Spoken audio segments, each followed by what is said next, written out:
fateful offering.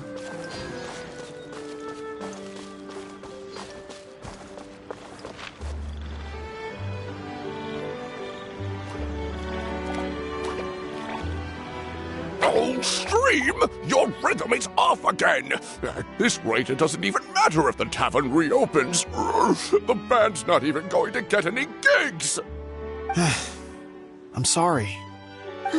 Hello there. I hope we aren't interrupting your rehearsal. Wait, these are the two frogs we saw on the road a little while ago. Ah, the forest fairy is here! For the love of lotus leaves and dewdrop, Stream, you've really got to put in some effort now. But Oh, don't pressure yourselves on my account. Are you rehearsing for a show? Sure are. You see, our group regularly performs for guests at the tavern. We've been out of work for quite some time, with the closure and all, but after hearing of the fairy's arrival yesterday, we figured we needed to get in performance shape right away. I understand how you feel. Back at the Grand Bazaar, Zubair Theater's always busy with rehearsals too. The Grand Bazaar? Do people there sing on lotus leaves as well? Yeah, they do. And it's a really big one. You're the conductor of your group, aren't you? You remind me of Mr. Zubair. Ah, then he must be an ambitious director. One who would do anything to avoid disappointing a single member of the audience. It's just... Is there anything we can do to help you, Mr. Stream? oh no, my problems are mine and mine alone. It's just after the tavern closed, I somehow forgot how to sing. I'm always a few beats behind everyone else, and I keep singing out of key. You were our trump card, our best singer by a mile. I know, but So he is a victim of the fading disorder too? Don't be sad, Mr. Stream. Whenever I've forgotten important dance steps in the past, my friends at the Grand Bazaar always stick by my side to encourage me. They smile and patiently tell me everything's going to be okay. Then they play the melody for me over and over until the steps finally come back to me. Now it's our turn to help you. We just need to help you remember how to sing, right? The Traveler's got a great sense of rhythm. We can help keep you in time. Well, what do you say, Stream? I think it's a great idea. Just focus on the lyrics, and the fairy's friends will help you stay on beat. Are you sure? This is really asking a lot. Don't worry about it, Mr. Stream. It'll all be worth it when the tavern reopens and we finally have the chance to hear your marvelous singing voice. All right, then. Thank you so much, everyone. I'll give it my best shot.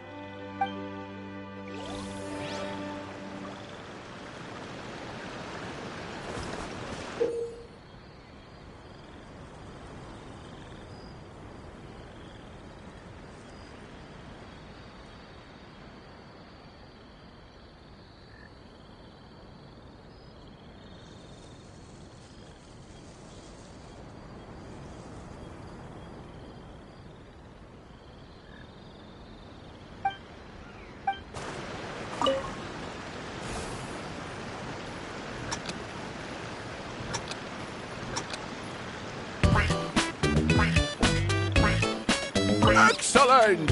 Perfectly in time!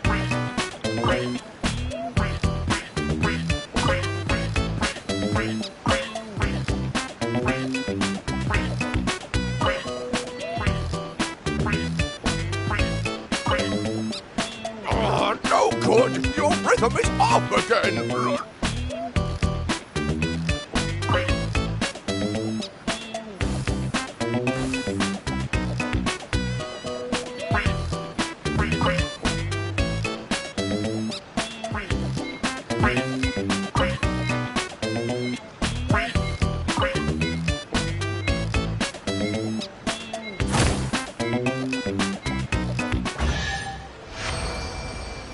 I feel like I'm getting the hang of it again. Goddesses above, this better stick when it comes to the performance. Just do it exactly like how we rehearsed. Thank you, everyone. Thanks to you, my voice is once again as clear as a flowing stream. Glad to hear that you're feeling better, Mr. Stream. It's also about time for us to go to our next destination.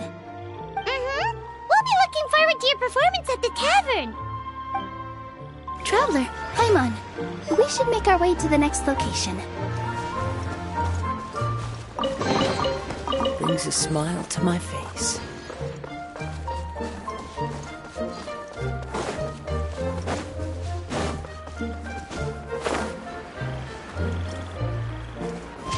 Follow the wind.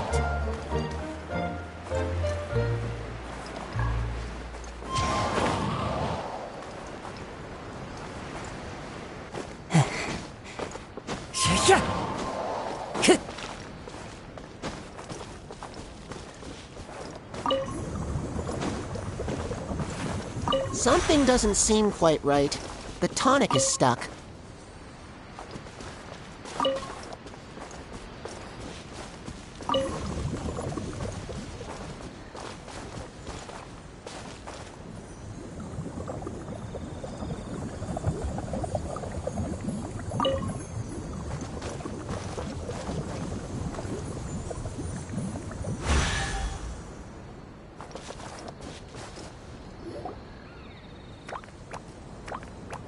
Oh, amazing! You did it! Now the tonic will flow into everyone's... Oh, gotta say though, Paimon is starting to get pretty curious about this magic tonic. Could she have a teeny tiny sip? It's not greed, it's... Well, Just Just a sip, promise! Okay, here goes. We will... What would... Wait, does that mean the goddess of... No wonder that... Maybe the fate... Oh, I'm not really sure I can really wrap my... what do you mean? Can't wrap your head around? really? Don't be ridiculous. There's no way... Oh, fine. It was my grandfather, all right? He said that in her hands. Cut the theatrics, will you? You weren't even there. Wait, so... That's it? Paimon thought creation magic would have a little bit more... pizzazz. Oh, so in your world, the creation of life is a much showier affair? Huh, I'm learning something new every day. Well, that's not exactly what Paimon was trying to say. Magic doesn't have to be spectacular. That's enough out of you. All your boasting is confusing our kind fairy. Oh, no, it's all right. I actually think I understand the magic of this world a bit better now. Thank you. The honor was all ours, milady. We've got one final stop. Let's go. A fateful offering.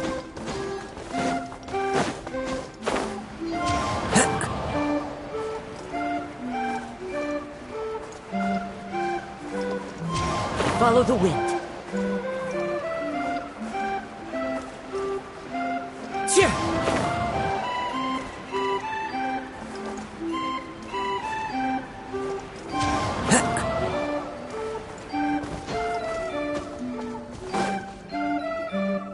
Oh, my dear Citrus, please tell me you're joking.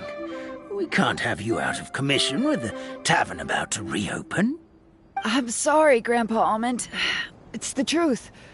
I was just too excited for the reopening and must have fallen asleep in an awkward position. Grandpa Almond, we're here to help. Oh, hazelnuts on high. You could not have come at a better time. Please allow me to introduce you. This is the bartender of the Calligraphy Tavern, Miss Citrus.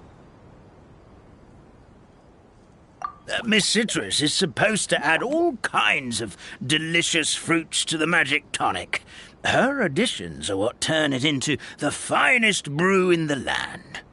She's indispensable to the operation of the tavern. I appreciate the kind words, Grandpa Almond, but... my neck. Are you all right? Terrible timing. Getting a kink in my neck at a time like this? Could you give my tail a little twist? That should help free up the movement in my neck. I would do it myself, but I can't reach my own, and Grandpa Almond is too old and as light as a feather. The neck and tail are connected? Of course they're connected. Just like how you can't have a rainbow without rain. Anyway, You just need to position me at the right height to pick the fruits. And then put them in the barrel over there.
This doesn't seem quite right.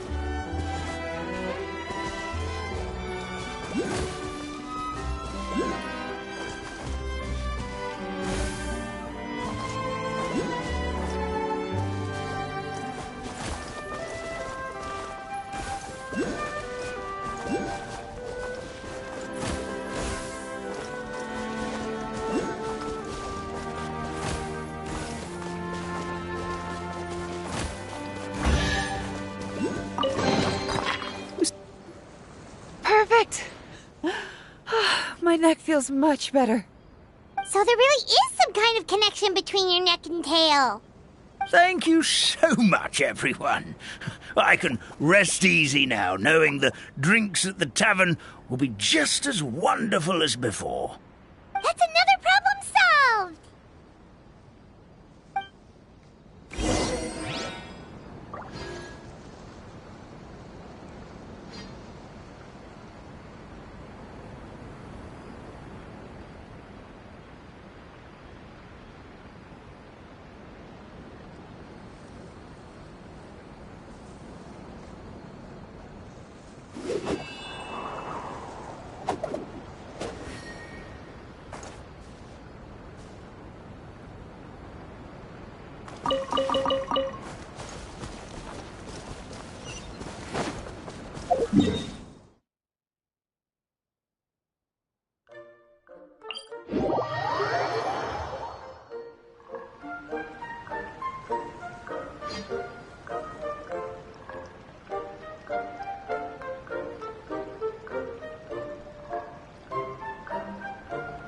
There are leaves around, and I know just the tune to accompany them, if you wish to hear it.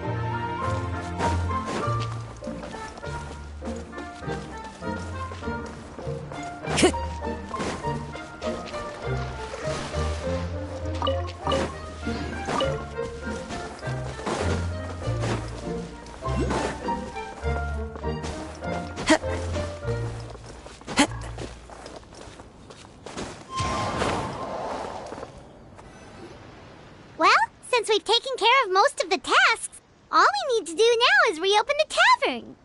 But we still don't know how to use the magic of this world. We don't even know why the tavern closed in the first place.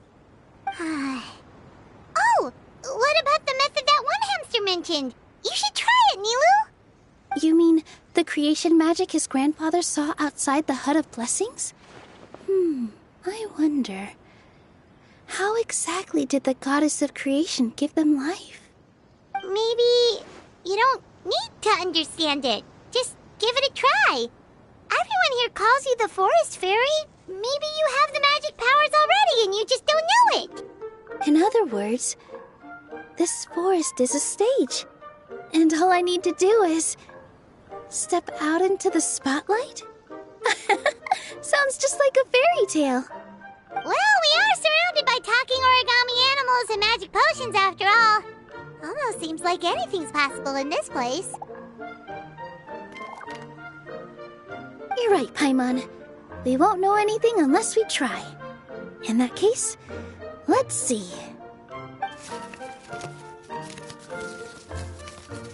This is how you do it, right? I think I got the folds right. Whoa, your origami skills are great! I once saw one of our prop people making something similar. It looked really cool, so I took some time during my break to learn the basics. It's not a bad way to stave off sleepiness either. Well, how do you feel?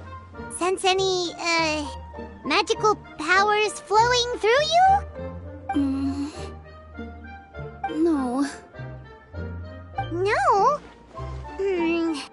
What are we missing?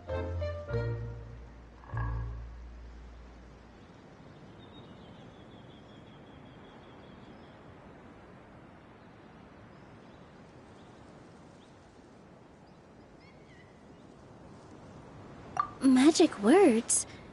But how am I supposed to know what the goddess said to bring them to life?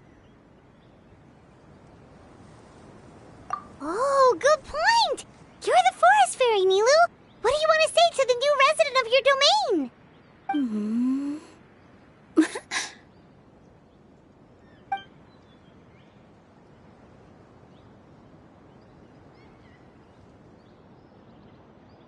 I bestow upon you the blessings of the forest and offer you a home in this land.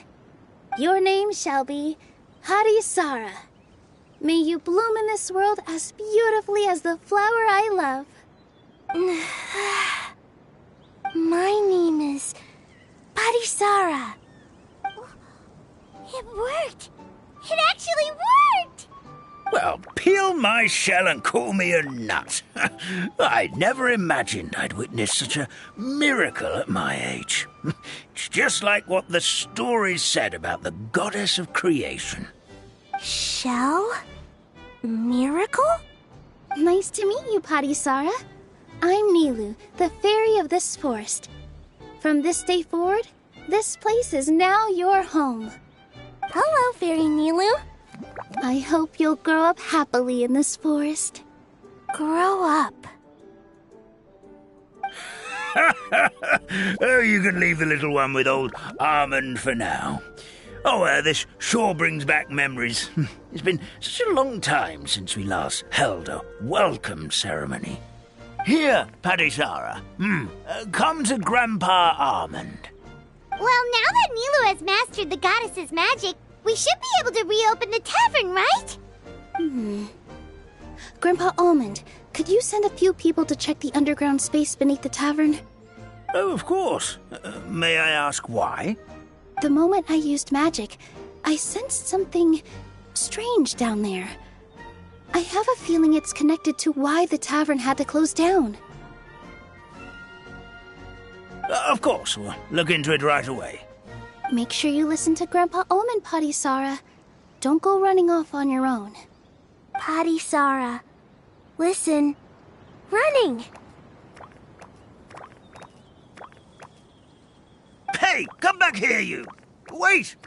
Yep, that's Nilu's creation, all right. She's got so much energy. Anyway, how did you manage it, Nilu? Well, all I did was say my wishes for her out loud. Maybe the magic is in the words themselves, just like the book said. This place is seeming more like a fairy tale by the second. I mean, we're somewhere called the Forest of Blessings, so it kind of makes sense. Well, anyway, Paimon thinks this magic suits you perfectly, Nilu. When I brought Padisara to life just now, I was able to sense the magic flowing through the forest, and the flowers and trees, and inside the creatures that live here. But for some reason, there's a hollowed-out space beneath the tavern where I couldn't sense anything at all. We're back, my lady. That was fast. You were right. There was something under the tavern that I've never seen before. It looked transparent and gave off a clinking sound when I knocked on it. Transparent and clinking. Oh, I've got it!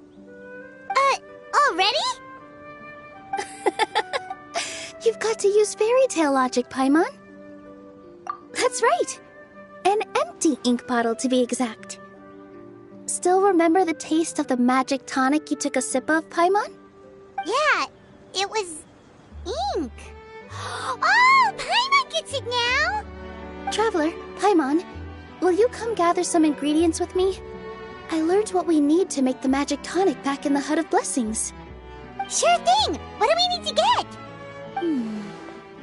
A setting sun that never sets, a dragon that cannot fly, and a moon that only shines at night. Where are we supposed to find crazy things like that?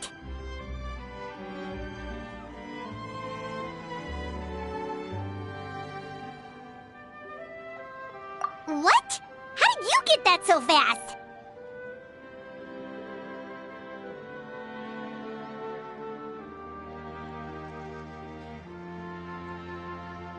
Logic, huh? Lucky guess, more like.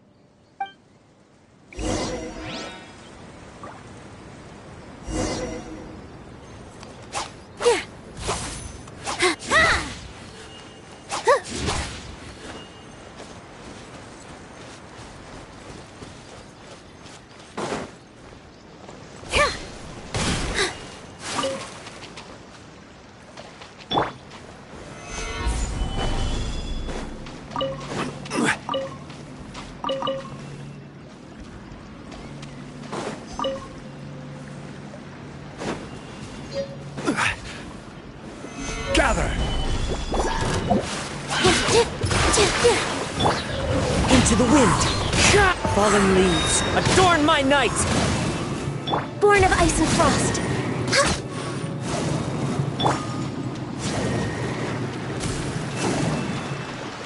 That should be everything, right? What should we do now? Let's go back to the Hut of Blessings.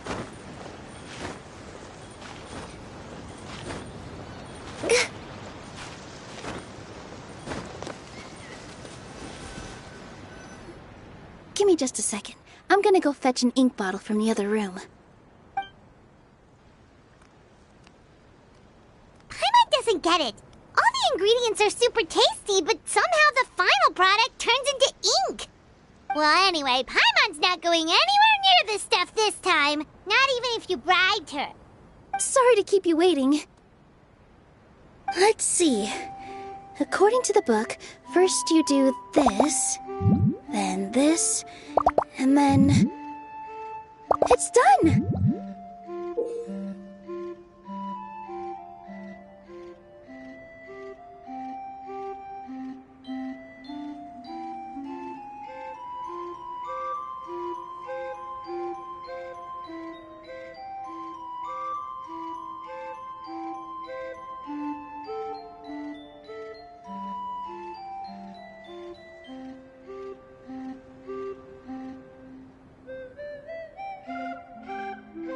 Wow, magic sure makes everything super convenient.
Yes, this is it.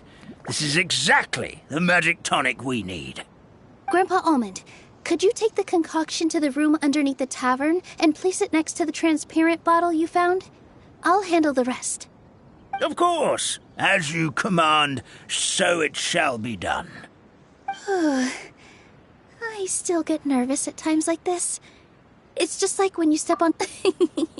Thanks, you two.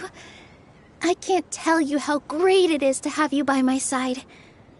Almost makes me feel like I've been blessed by the goddess of fate, too. Let's go. We shouldn't keep everyone waiting.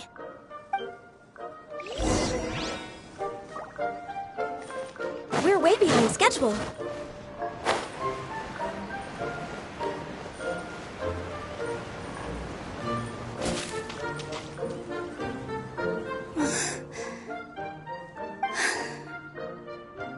Forest, please heed my words and accept my blessings.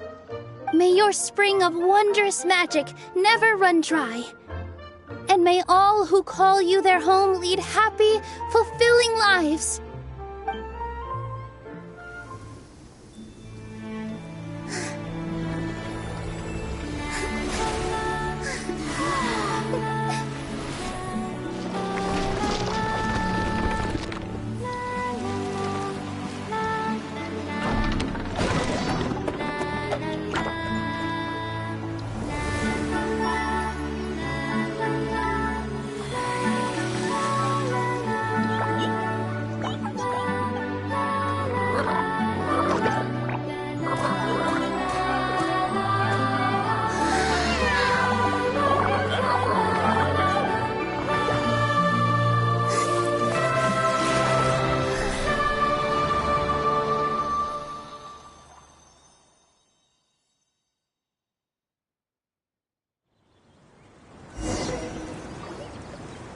Fairy Nilu is amazing!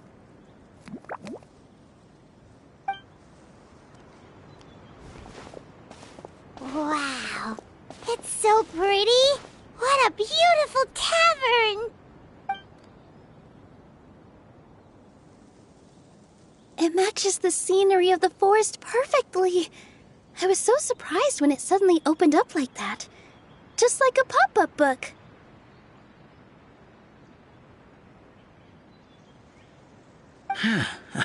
I remember now. I remember everything. It was me. I was the one who went to the top of Constellation Metropole and witnessed the goddess's prophecy. The hero who shall save this world will descend upon the cliff of prophecy. The hero, supported by their companions, shall restore peace to this world.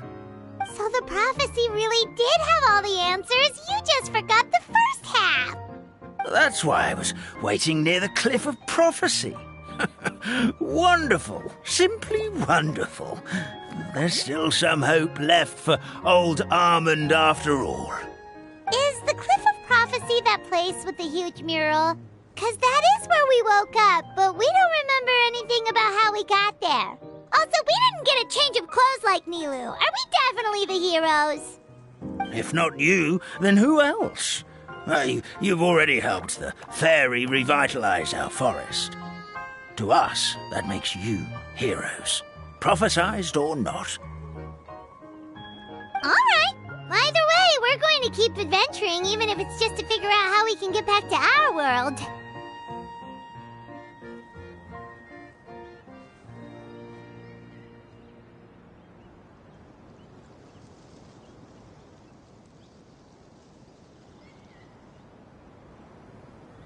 Yep, that's exactly right. Helping people we meet on the road is kind of our thing. As expected, the words of the goddess of prophecy always come true. I'll come with you. It can't hurt to have a magical fairy tag along, right?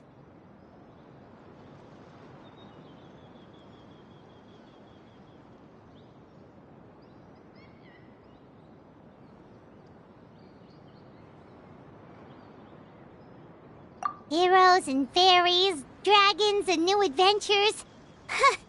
This is sounding more and more like a fairy tale by the second. I would say your next stop should be Constellation Metropole. It's Simulanka's most prosperous city, just across the sea. Once you've arrived at the Astral Garden at the highest point in the city, maybe you can try seeking divine counsel from the goddess of prophecy herself. Are you leaving, Fairy Nilu? I'm afraid so. There are still other people who need my help. I won't go far, though, and I'll come back to visit the minute I have time to spare. So be a good girl, Patisara, and help out Grandpa Alma whenever you can, all right? Mm-hmm. Got it. Patisara will wait here for you. That's a good girl, Patisara. I almost forgot. If Constellation Metropole is where you're heading, you'll need to take the Maritime Express. I'll head to the station first thing tomorrow morning and wake up that lazy station master for you. Why don't you take a break for the rest of the day? You should savor the beautiful scenery of the forest before you go. Sounds great! Paimon definitely feels tired after being on the go for so long. There's a spot in the tavern with Paimon's name on it. Oh, sounds like someone's ready to order. Oh, well, if you're offering. Paimon will take a glass of Buell fruit tonic. But hold the tonic.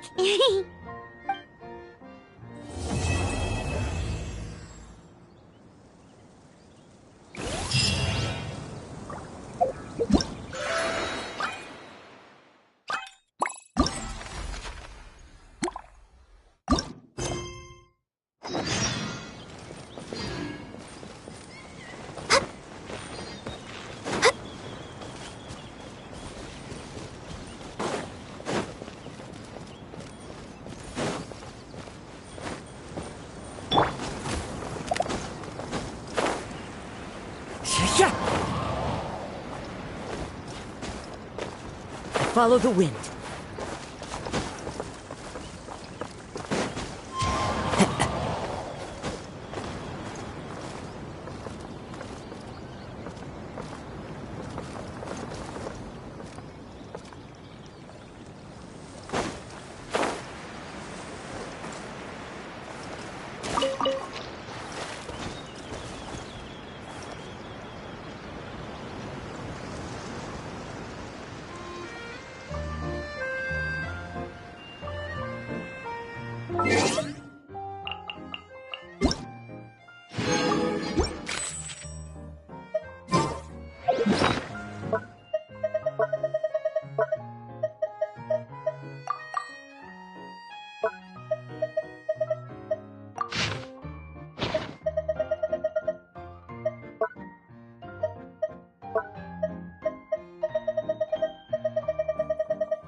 Wherever in this world I roam, I carry memories of my home.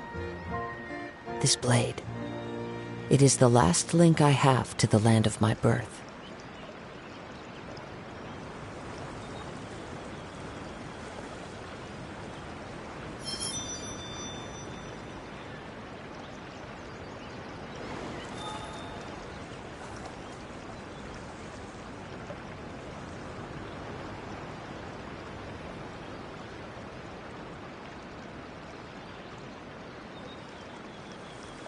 This scenery is wonderful.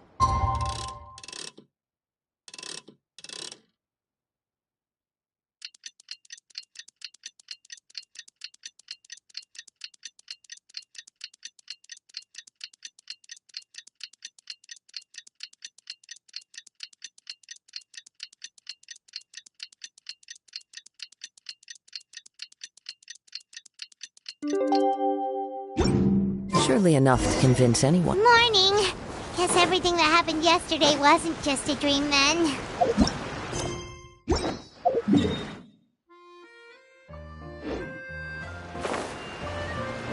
Well, it's time for our next fairy tale adventure.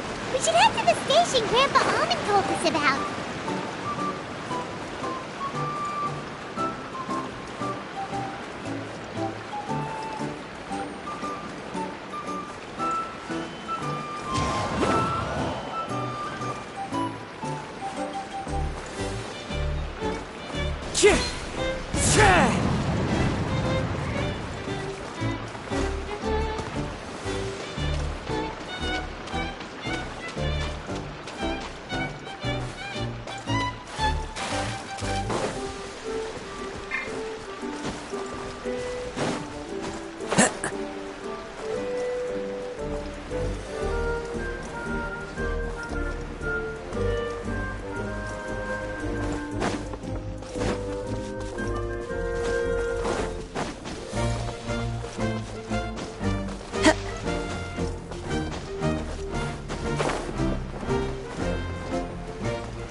Get up, said Jewel. Time to get to work, you lazy bones. I can't remember how to call the train. You just let me sleep a little longer, then I'm sure I'll remember. Don't try to pull one over on me, young man. Your fading disorder has been cured. I saw you chugging cup after cup of magic tonic in the tavern last night. You must be mistaken, Grandpa Almond. That guy definitely wasn't me.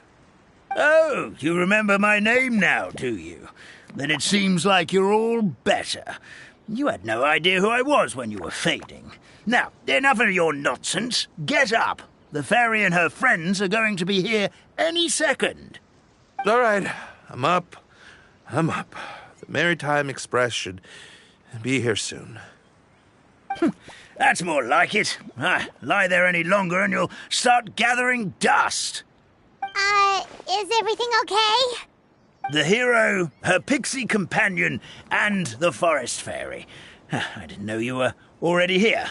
Oh, merciful macadamias. I'm sorry you had to see that. Oh, it's all right. Paimon knows the feeling. Who doesn't want to sleep in first thing in the morning? Does the Maritime Express run out of Constellation Metropole?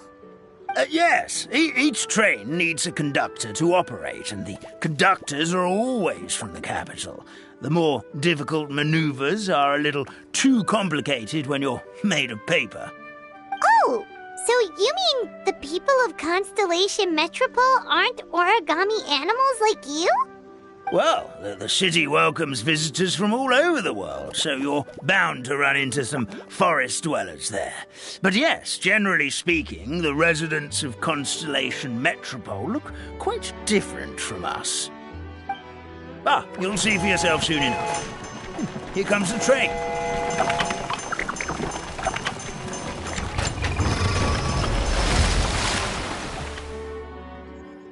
Pleasure to meet you, everyone. My name is Will, and I'll be the conductor for your journey today. I'm assuming you're the ones who called the train? Whoa, it's a little toy man! Yes, we called the train. The hero and the forest fairy need a ride to Constellation Metropole. The hero and the forest fairy, the ones from the prophecy. Oh, why didn't you say so earlier? We could have prepared a far more luxurious train. I'll just go back and get a better one. That's okay, Mr. Wheel. We're trying to get to the city as fast as possible. We just need you to get us across the sea. In your capable hands, I'm sure we'll get there in no time. Of course, my lady. It would be an honor. Well then, all aboard, sit anywhere you like. We'll get a stunning view of Simulanka no matter where you're seated.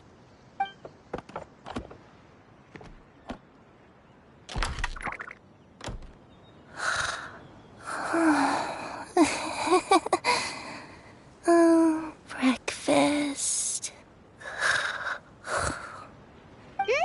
Did one of you just say something?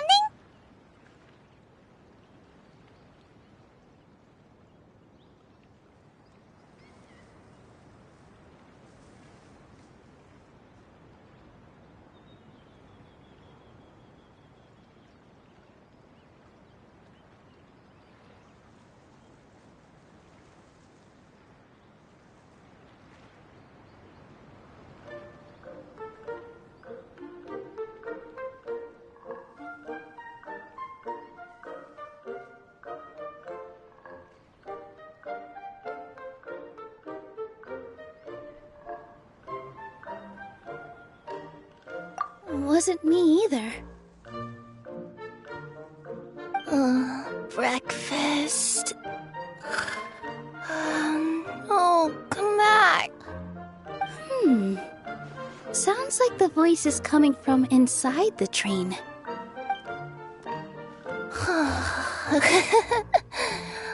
Fish. Chicken drumsticks. Oh, gotcha.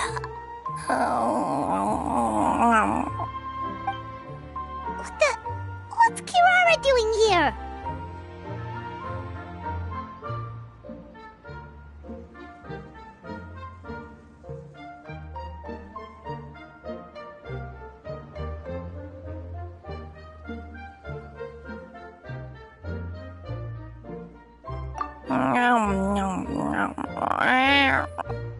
Is she a friend of yours? Oh, let Paimon introduce you. This is Kirara. She's... Oh, wait. Actually, maybe we should wake her up first. So noisy. Is it morning already?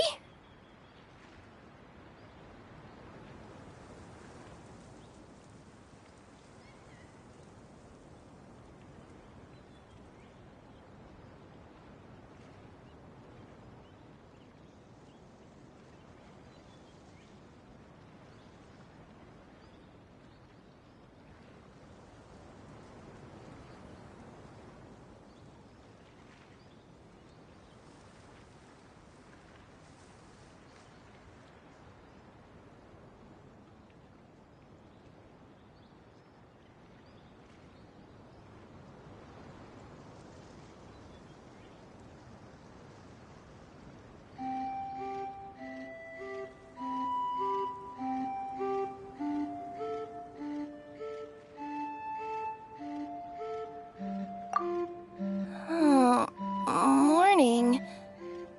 Huh? Traveler! Paimon! It's you? Which means... Oh, thank goodness. It was all a dream after all. Gotta hand it to my imagination. It all felt super real. There were these toy people, but they were alive and they could talk.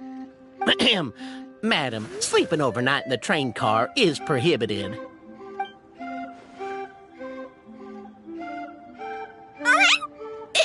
It wasn't just a dream? It's all right, Kirara. Apparently we're in a world called Simulanka. We got here yesterday, too. Simulanka? So, that's what it's called. I spent all day yesterday wandering around this one city.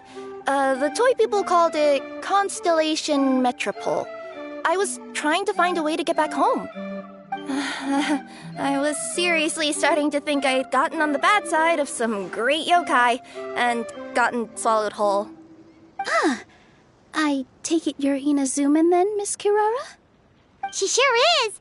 But, Kirara here is kinda special. Let Paimon introduce you for real this time. Kirara is a Nekomata from Inazuma. She works as a courier for Komanie Express. Nice to meet you. I'm Nilu, a member of Zubair Theater. You can usually find us performing in Sumeru City's Grand Bazaar. Right now, though, I suppose I should introduce myself as the Fairy of the Forest of Blessings. Oh, you're Nilu! I've heard a lot about you from my deliveries in Sumeru. I even saw one of your performances back in the day. You're an amazing dancer. But, did you say you were a forest fairy? Oh, yeah, that's her new identity here in Simulanka. Oh, speaking of new identities, looks like you got a new outfit yourself, Kirara! Yeah, I know. It confused the heck out of me yesterday. I just woke up in a set of brand new clothes I'd never seen before. That must mean you have a big part to play here, too!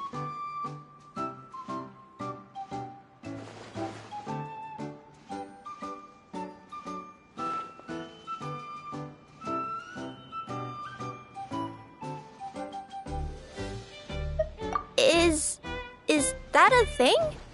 I guess I am wearing a pair of boots, but still. Did you by any chance hear a voice speaking to you before you got here, Miss Kirara?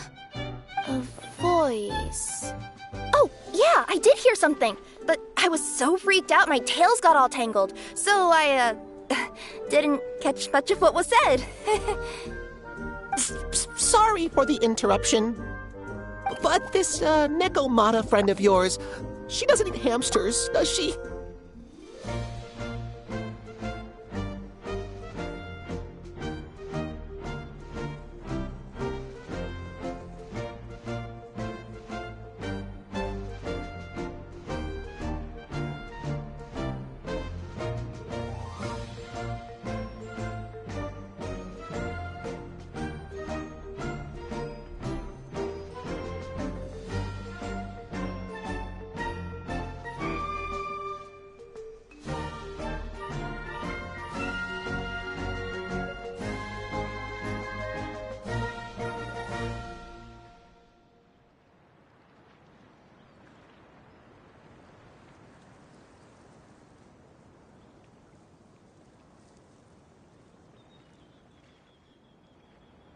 Or frogs? Oh, no need to worry, little guys. I would never do something like that. Well, unless I've been out in the wild too long without anything to eat. Oh, speaking of eating, I am getting a little hungry.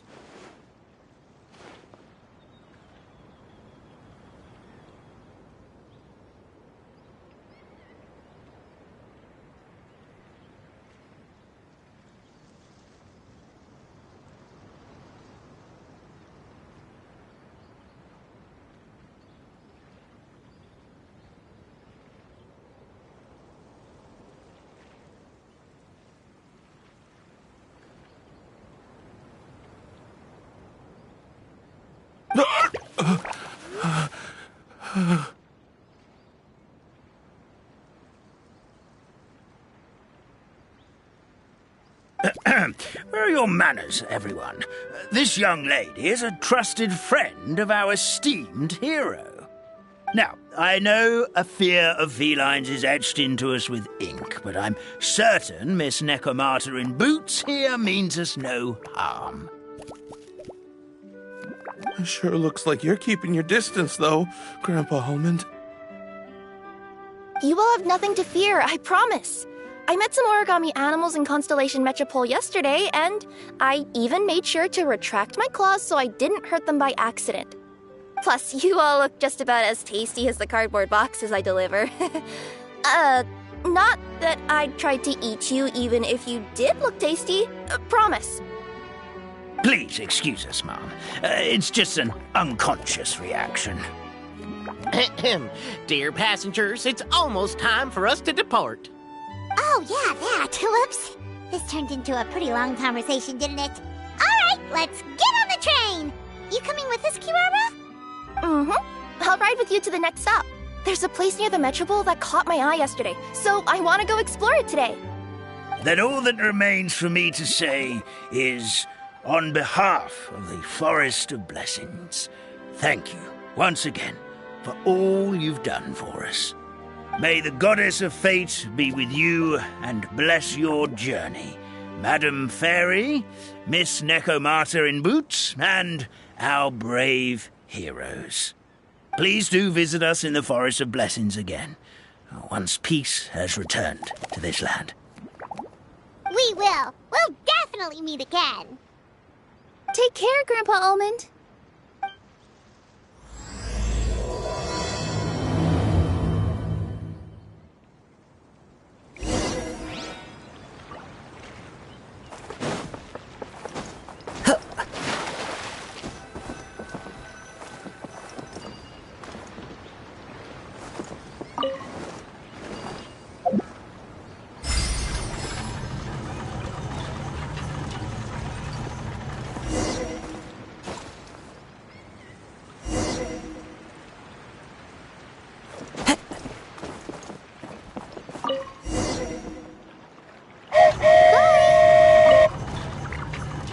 Have a safe trip!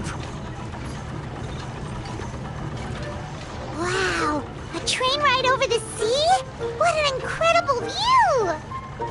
Please keep your head and arms inside the train at all times. We don't want anyone falling into the sea.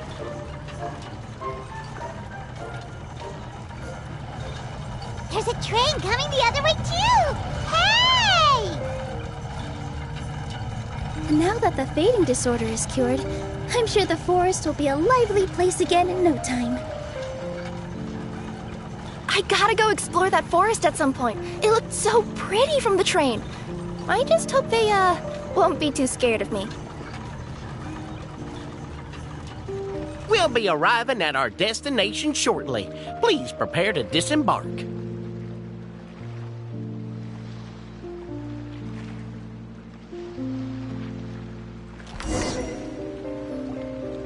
Here we are! Constellation Metropole is right over there. It's a short walk from here to the Gear Sky Ladder, which will take you right to Metropole Square. And thank you again for choosing Maritime Express. Great! And thanks to you for a smooth and pleasant journey, Mr. Wheel. The train cars were comfortable and spacious, and I had a great night's sleep. I'll definitely be back. As you wish, ma'am.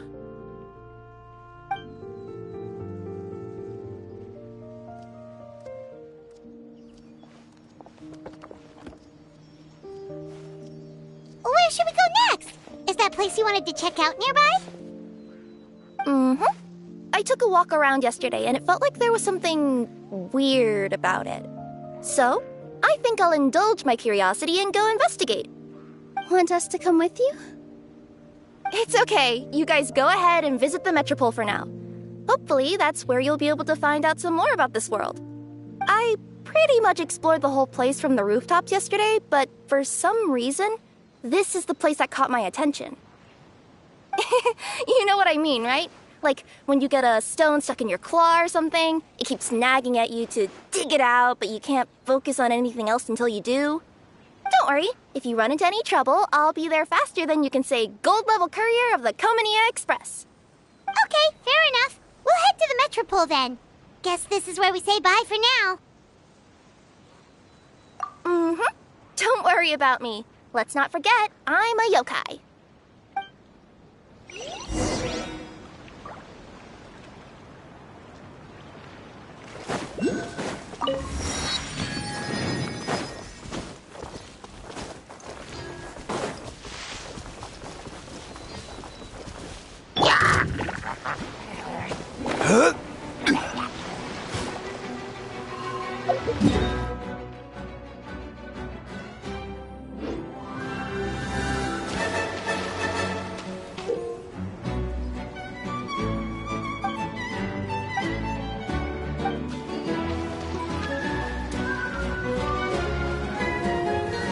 Solidify!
unsolicited. Help me! Help me! Help! Oh, Goddess of Prophecy above, would you kind souls please help us? What happened here? Why are you all suspended in midair? I mean, being stuck in midair still beats falling to the ground and being smashed into a pile of blocks, but... I told him to be careful, but... No. Never mind. Now's not the time for that. My good friends, could I trouble you to turn the clockwork key over there? I'll explain everything in a bit.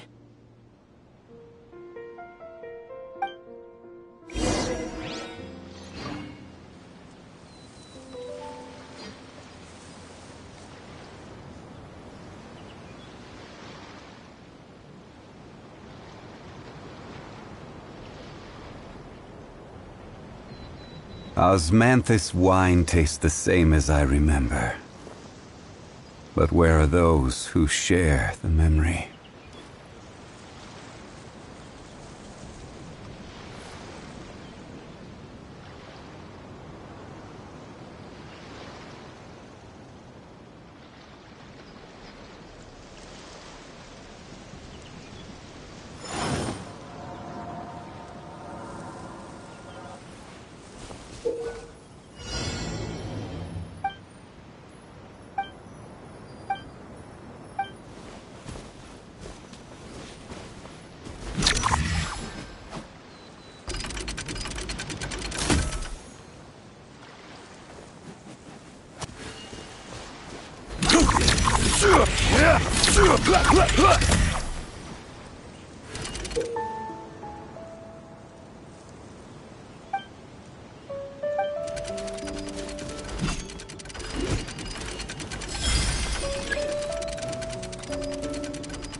Thank you.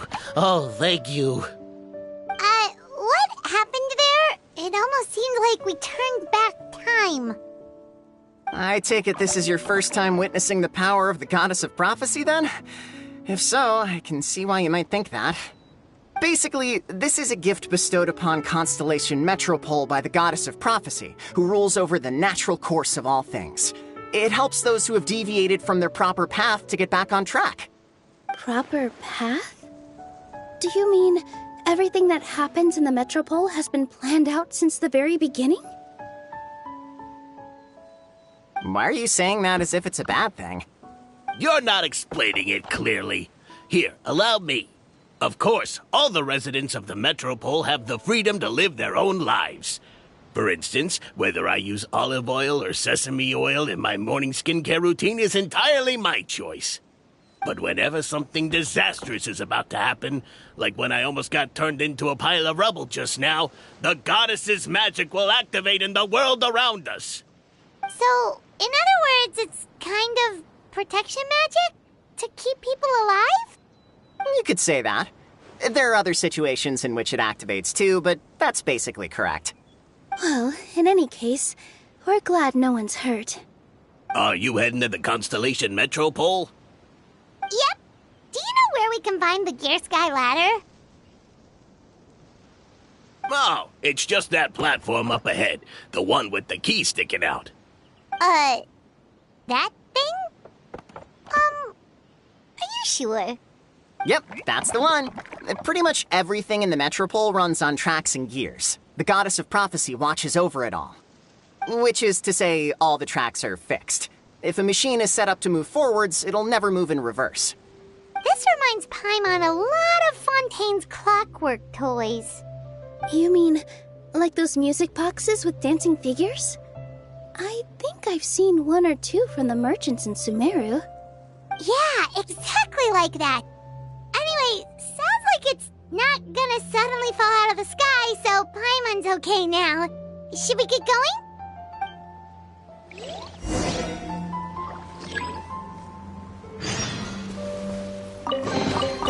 Certainly worth the extra mile.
Whoa, what a bustling city! This place is fit for a king! Our next step is to get to the top of the metropole and ask the goddess of prophecy for guidance. If there is a king in that castle, I sure hope he won't get mad at us for trespassing.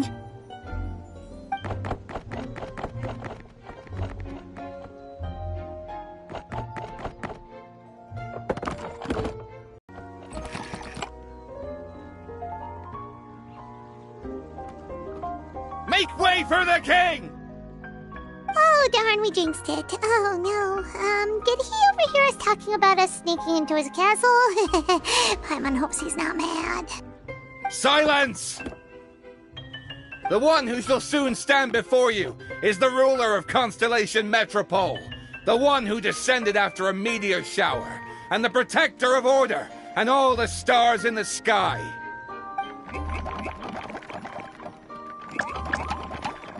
That's a long list of titles.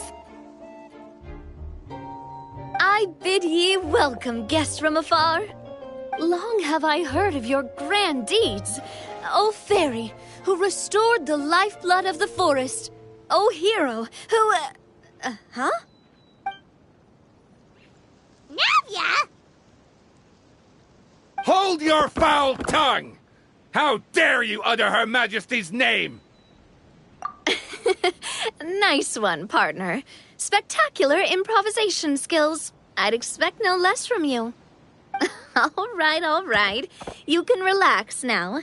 Allow me to make some introductions. This is the Traveler, and her trusty companion, Paimon. You are personal friends with Her Majesty the King? Please, forgive our grievous mistake. We had no idea. All right, the welcome ceremony is over. Everyone back to your stations.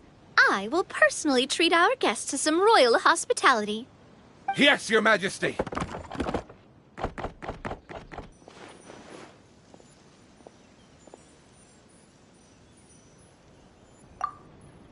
Oh, come on, I've already sent them off. So, anyway, how did you guys get here? We were gonna ask you the same thing! Also, how are you already king of this nation? And where did you get a crown? Oh, wait, don't say it! You just woke up like this, right? Sounds like you've answered your own question. But before I woke up, I heard a voice say to me, "You are the king of Constellation Metropole. Now go forth and save your city." A similar thing happened to me. Oh, yeah, sorry. You must be the fairy of the Forest of Blessings, right? Mm-hmm. This is Nilu, a friend that we made during our time in Sumeru. Nice to meet you, Miss Nilu. I'm Navia, the president of Spina di Rosula. If you ever get the chance to go to Fontaine, make sure you come and visit me. I'm based in Poisson. Seems like you're taking this all in stride. Aren't you nervous about getting stuck here and never being able to get back home? Why would I be worried about that? We've faced much bigger problems than this before, and we always pull through. This should be a piece of cake. Besides, life's always full of surprises. You gotta learn to just enjoy it. That sounds like a great outlook on life. You have a very optimistic spirit. Thanks, I'll take that. Honestly, though, it also puts me at ease to find out that you guys are the fairy and heroes that I've been hearing about in this prophecy. We're kind of veterans at dealing with prophecies by now, aren't we? About that, has anything bad happened in the Metropole? We heard about an evil dragon. Did it make a mess here too? It sure did. Apparently, for whatever reason, he went for the stars above the city recently. Literally just flew up and started snatching them out of the sky. Luckily, the guards responded quickly and stopped the dragon from taking them back to his lair. Unfortunately, though, he dropped them before he flew off. Now they're scattered all around the metropole. I've been out trying to retrieve them, but I only managed to get one of them before you showed up. Oh, I didn't ask yet. What brings you to the Metropole anyway? Oh, Paimon can explain.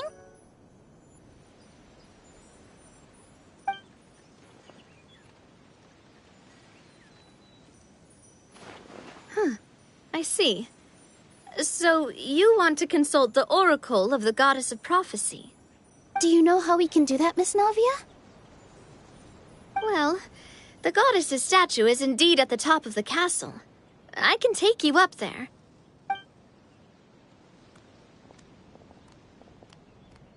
However, I've heard from the citizens here that the goddess hasn't given out any new revelations in a very long time. Really? But Grandpa Almond told us that he received his prophecy from the goddess. Oh, that's probably because the prophecy about the hero of Simulanka has been around for a very long time. But recently, people realized that the goddess didn't reveal anything about what's supposed to happen after peace has been restored. Okay. Still, can't hurt to try your luck. And maybe you can help me get rid of the invaders while we're at it. Invaders? So the dragon's not your only problem? Right. The forest isn't the only place where strange things have been happening to the residents. Have you come across the gift from the Goddess of Prophecy yet? You mean the protection magic that stops them from coming to harm? We saw it in action. Yep, that's the one. Over the past little while, this magic has been triggering far more frequently. We don't know if it's simply because the Metropole has grown a lot more dangerous, or if there's a deeper reason behind it. Some residents find themselves getting stuck in a place and unable to move. Others start repeating the same thing over and over again, like they're trapped in some kind of loop.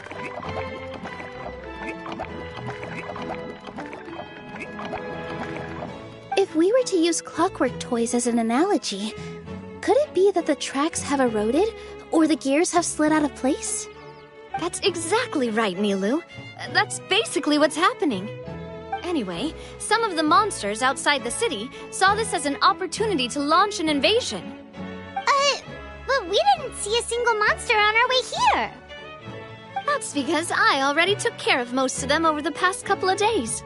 Of the remaining few, we trapped some of them inside the castle and chased the rest back out of the city. Okay, so to summarize, not only has the magic here gotten all messed up, but the dragons also knocked some of the stars out of the sky, plus there's a bunch of monsters in the city. Sounds like there's a lot more to fix here than in the Forest of Blessings. Well, defeating the dragon and the monsters should be straightforward enough. But how do we fix the magic? Supposedly, the goddess has had it all planned out for ages. One of her oldest prophecies says this: "Go and push the gear that connects up to the starry sky. When that time comes, I shall dance and return the tracks beneath my people's feet back to the stars in the sky." Huh? But weren't the tracks the gift that she gave to her people in the first place? Does that mean she plans to take the gift back? That's what the prophecy seems to be saying, yes. So, as a result, some people are against turning the gear, despite what the prophecy says, since they fear a future where they no longer enjoy the goddess's protection. But letting this drag on isn't the answer either, is it? No, and I think they know that. But they're just too afraid to take that final, terrifying step. They're still hoping there might be an alternative solution. Now, we could ignore their objections and go turn the gear ourselves, but...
Exactly. You know me well. And that's why you're my partner. I want to get as many people on my side as possible. At the end of the day, this is their city, and they should have the right to decide its future. Ooh, spoken like a true wise king, Navia. I am the boss of Spina di Rosula, after all. This may be my first time as a king, but there are a few similarities between the two roles. Traveler, Paimon, Miss Nilu, would you be willing to lend me your support? With your help, I'm confident we'll be able to find the most frictionless way to resolve the problems plaguing this city. Thanks, partner. Seriously, like we'd ever say no. We're your friends! No need to ask us so formally in the future. I'm happy to help too. This is a beautiful city, and just like the Forest of Blessings, I would love to see it return to normal as soon as possible. Great. As the king of Constellation Metropole, I extend to you my gratitude. All right, everyone, follow me. I'll show you the way to the goddess statue at the top of the Metropole. And stay close. You don't want to get lost in my castle. It's huge.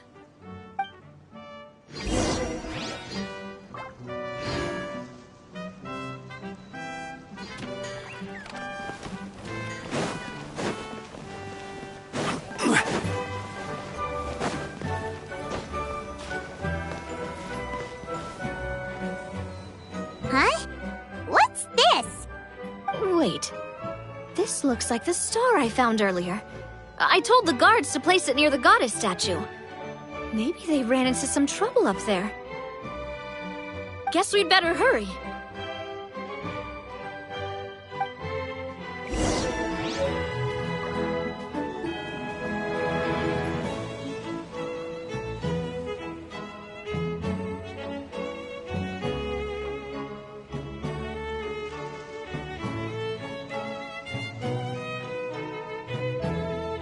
Where do you want to go next?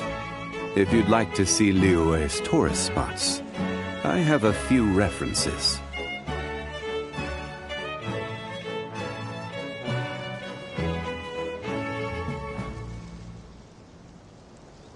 Osmanthus wine tastes the same as I remember.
But where...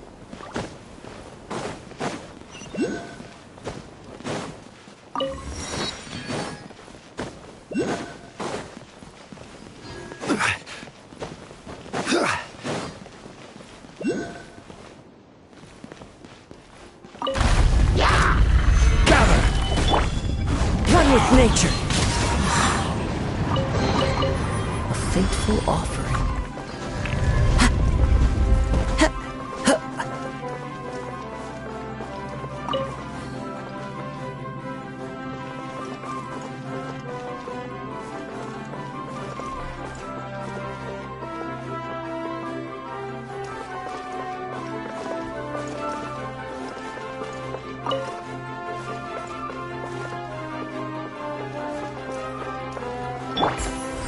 Solidify!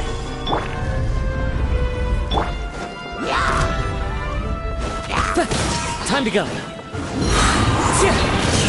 No touching! As one with wind and cloud. Blaze over! Stabilize!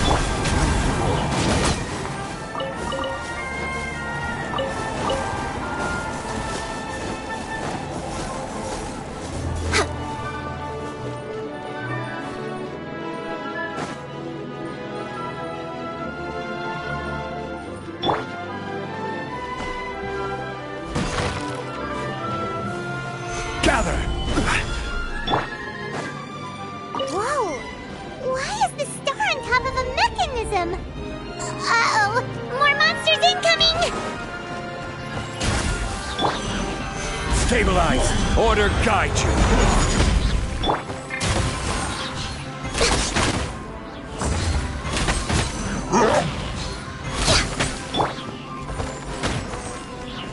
Gather!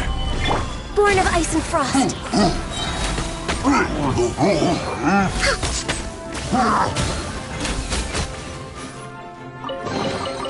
Perhaps whoever left these behind was lost. No touch.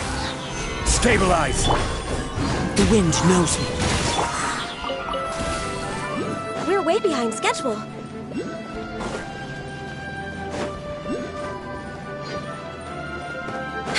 We're way behind schedule.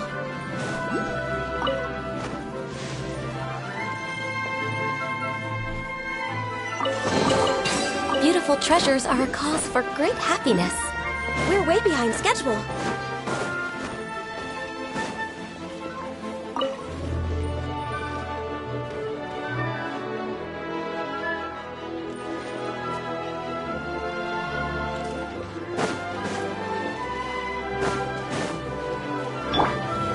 Solidify! One with nature.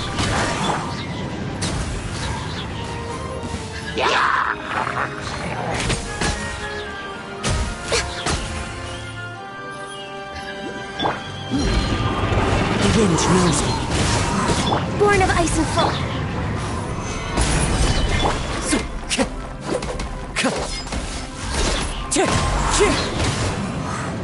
Time to go.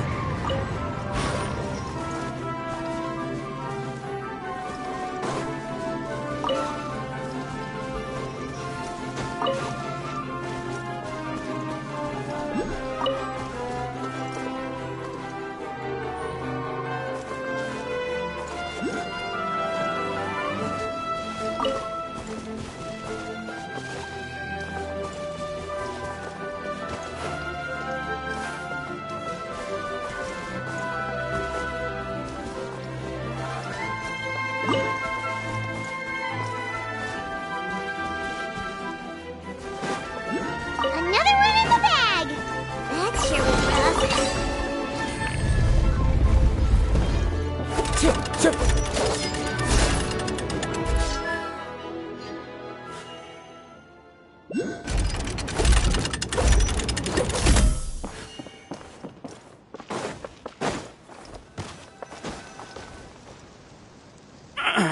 Drat! I can't move! What happened? Your Majesty! This conservative radical, he attacked us! He threw the star from the Astral Garden and even stole the magic thread linking the Oracle Pillars. But just as we were about to arrest him, the goddess's magic activated, and now we can't move. No! Nobody touched the celestial gear! What's an oracle pillar? You need to use it to pray to the goddess. I'll explain later. First, let's help these guys.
Wherever in this world I roam, I carry memories of my home.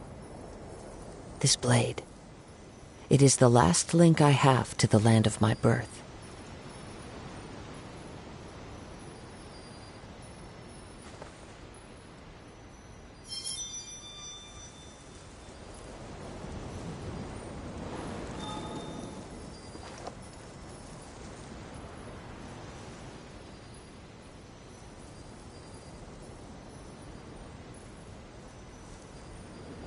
This scenery is wonderful. Surely enough to convince anyone to become a wanderer.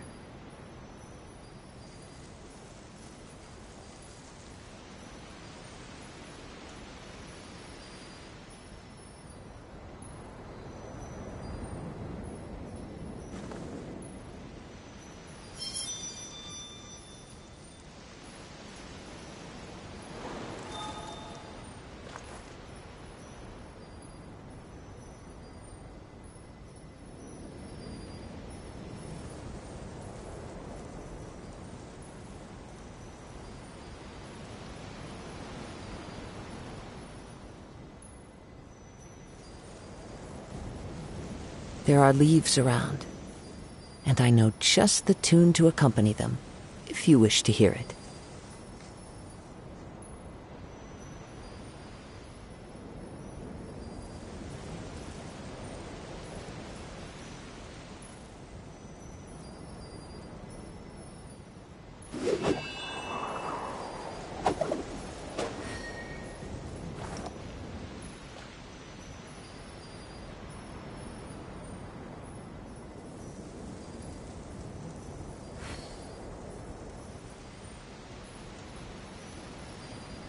Wherever in this world I roam, I carry memories of my home.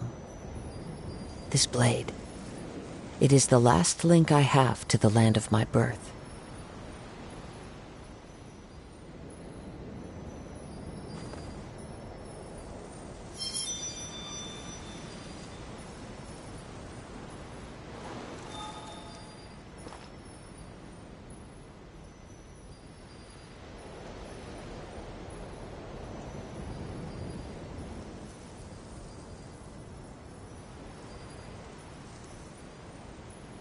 This scenery is wonderful.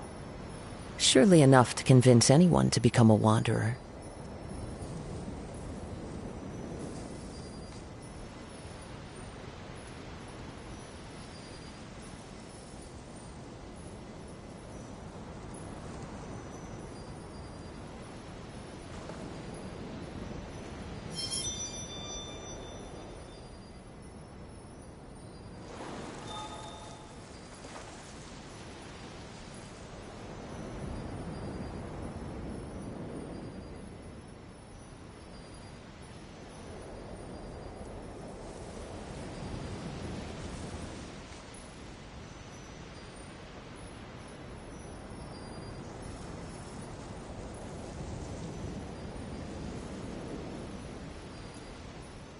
There are leaves around, and I know just the tune to accompany them, if you wish to hear it.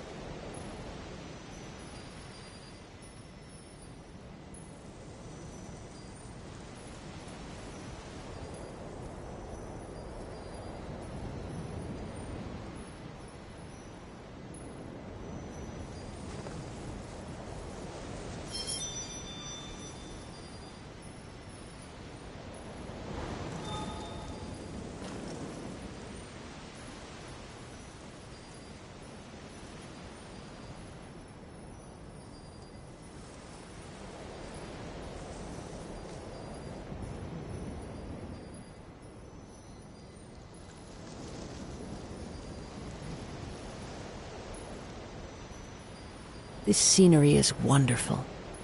Surely enough to convince anyone to become a wanderer.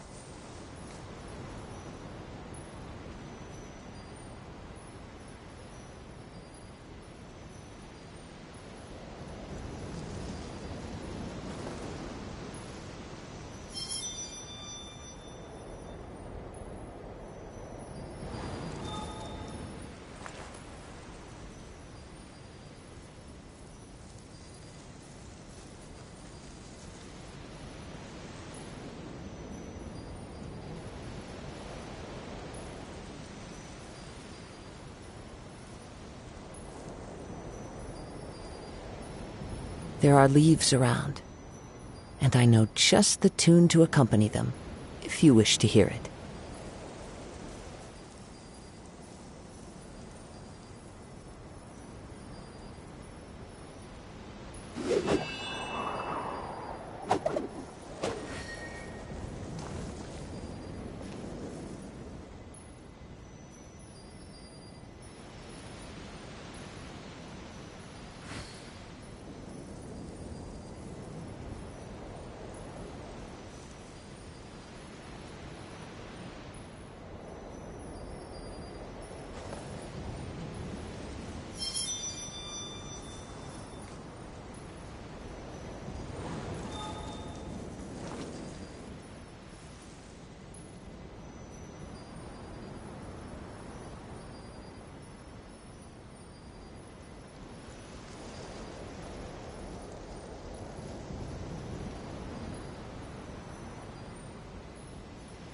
This scenery is wonderful.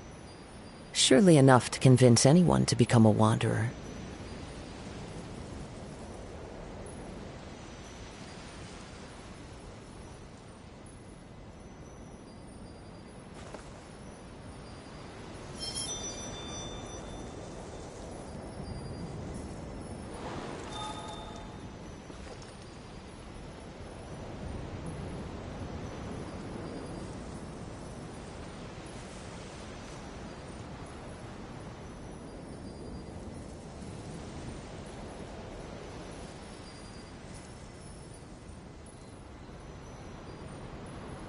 There are leaves around, and I know just the tune to accompany them, if you wish to hear it.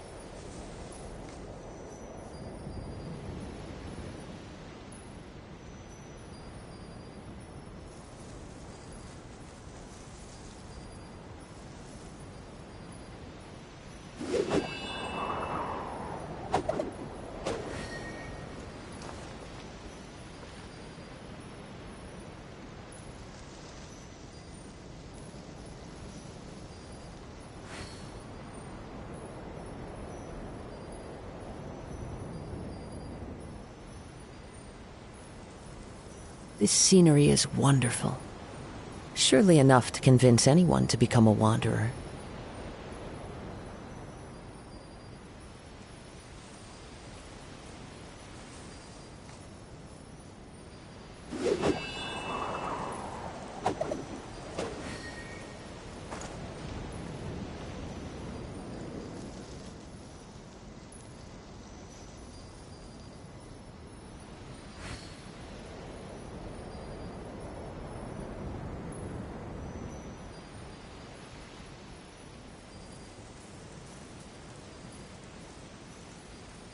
Wherever in this world I roam, I carry memories of my home. This blade.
It is the last link I have to...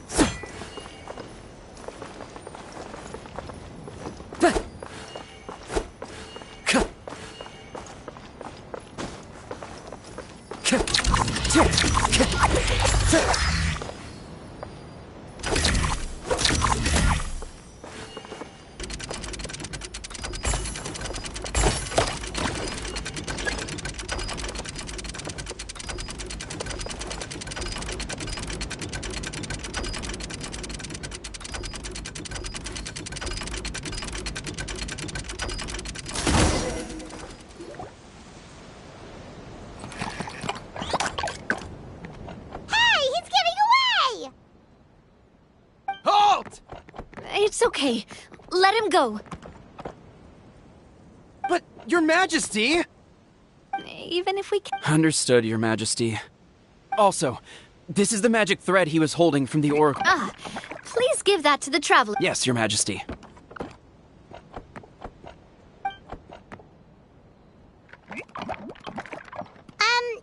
So, what do we do with this exactly?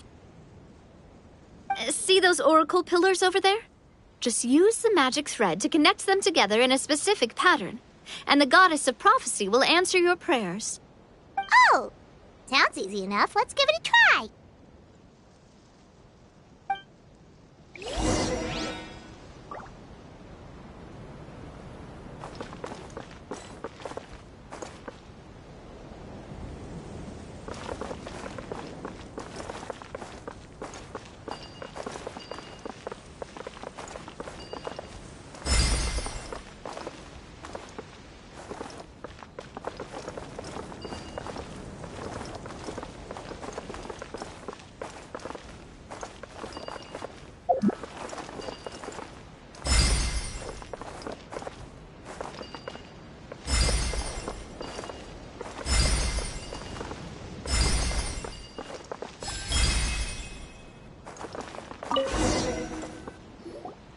It worked!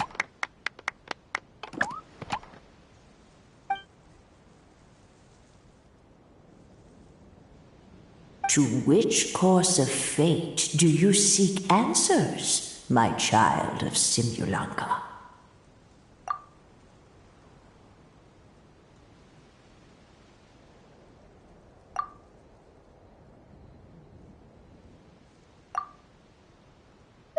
The hero from another world, supported by their companions, shall restore peace to this world.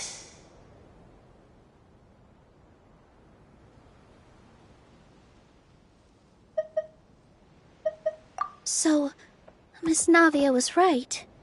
The goddess of prophecy didn't tell us anything about the future. Fair enough. Guess we'll just have to play it by ear.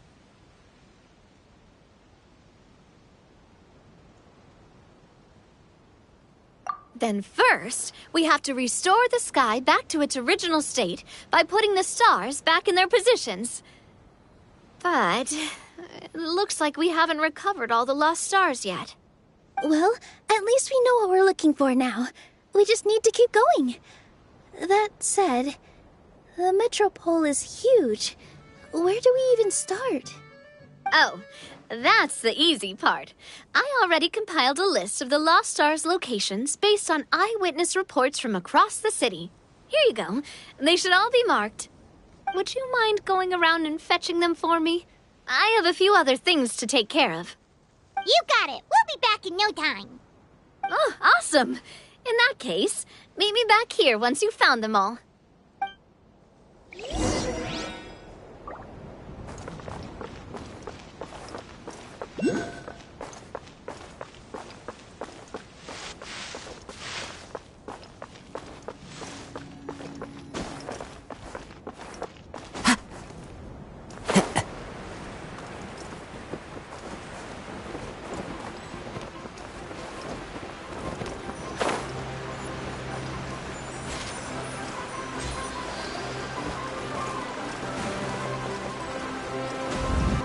Follow the wind.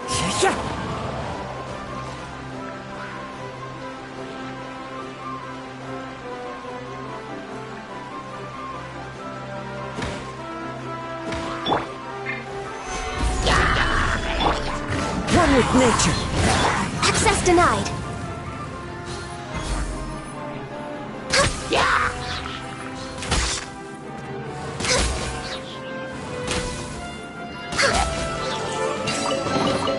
Perhaps whoever left these behind was also fulfilling a contract.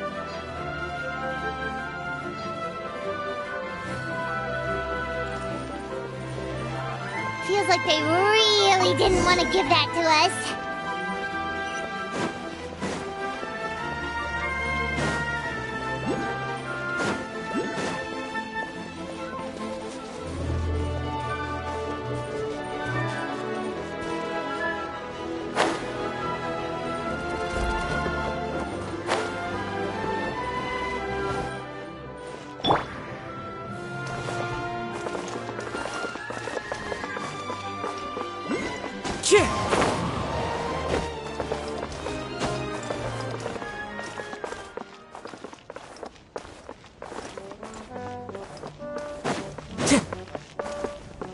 Time to go.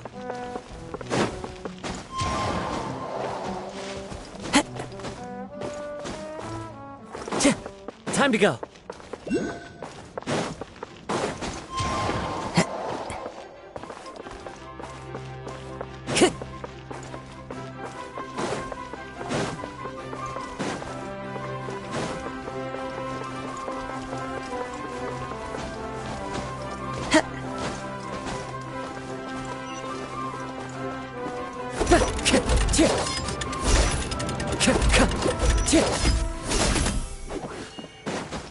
Time to go.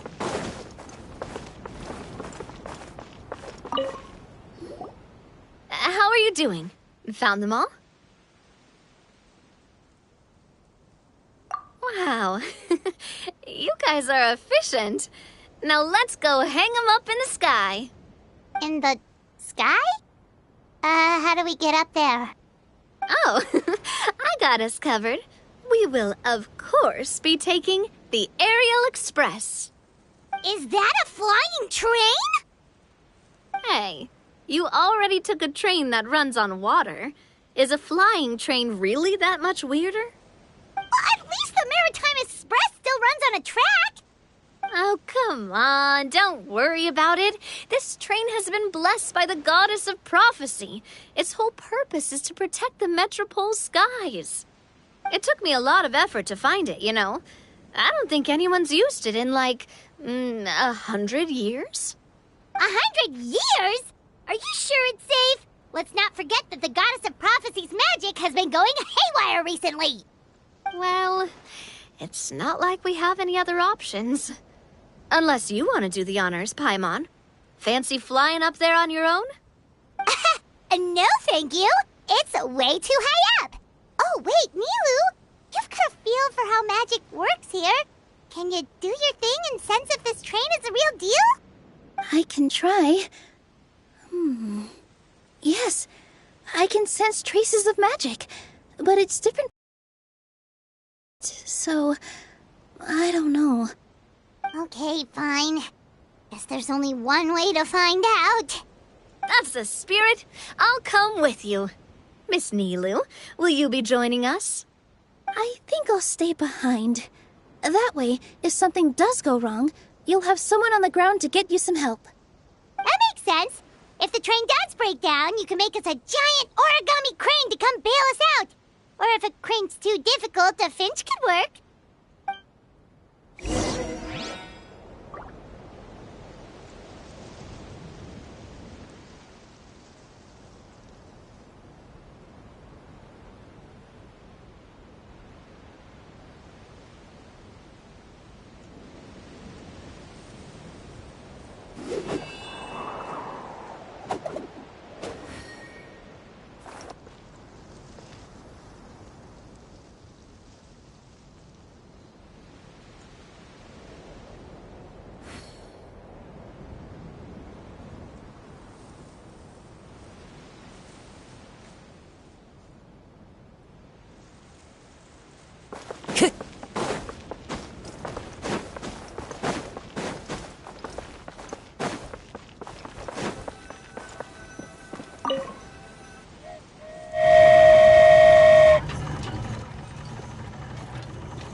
moving out. Whoa, it really is flying! What an amazing feeling. I've never been on a flying train before. Neither have we.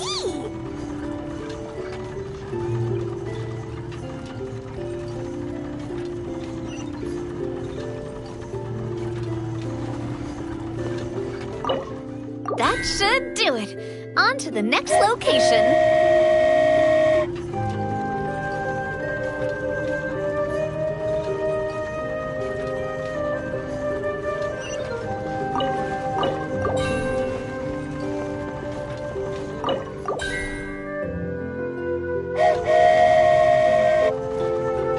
You're so high up. Don't look down. Don't look down. Oh, hang in there, Paimon. The hard part's nearly over. After that, it's downhill all the way. Don't say downhill all the way! That is the last thing Paimon wants to hear!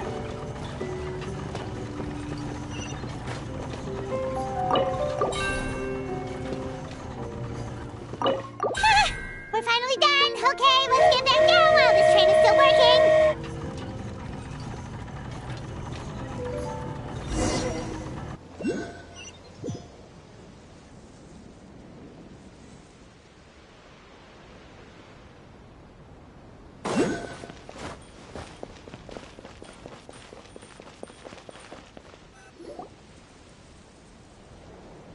Great job! It looked like it all went smoothly. Yeah, and it was an absolute blast, too. You gotta ride with us next time, Miss Nilu. Huh?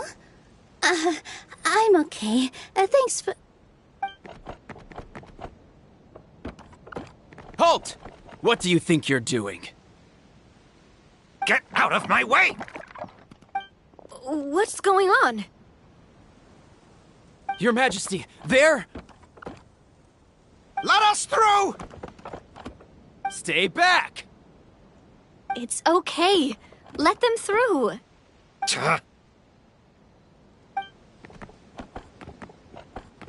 Your Majesty, could we please ask you not to turn the gear that connects up to the sky? And why is that? As you have seen, the goddess's gift is very important to us. It keeps us from harm and protects our very lives. Some of us, we just aren't ready to lose that protection. I see. I understand. Huh? Your Majesty, do you mean... I won't turn that gear. Not until you're ready. What? I've said before that the Metropole belongs to the people, and they should have the right to decide its future. But let me ask you this. How do you plan to solve the issues we are currently facing? Well, we'll start by rescuing the people that have gotten stuck. And then we'll find a way to figure out the true cause of this crisis. And have you made any headway on that? The true cause, I mean. Unfortunately not. Hey, you little... I'm sorry, my friend, but it's the truth. You have friends and family that have been affected, don't you? That have gotten stuck? Duh. I understand your concerns. But if we let this drag on for much longer, the situation may well get worse. More and more people will be frozen by the goddess's magic.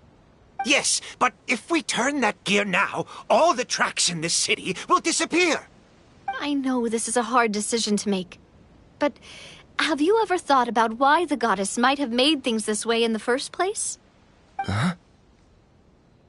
Why do you think she might decide to take back her gift and stop revealing further prophecies about the future? Are you saying she has abandoned us? No. Quite the opposite, in fact. What do you mean? The goddess dearly loves this world and all the people of Simulanka. And because she loves you so much, she wants you to be able to choose your own path.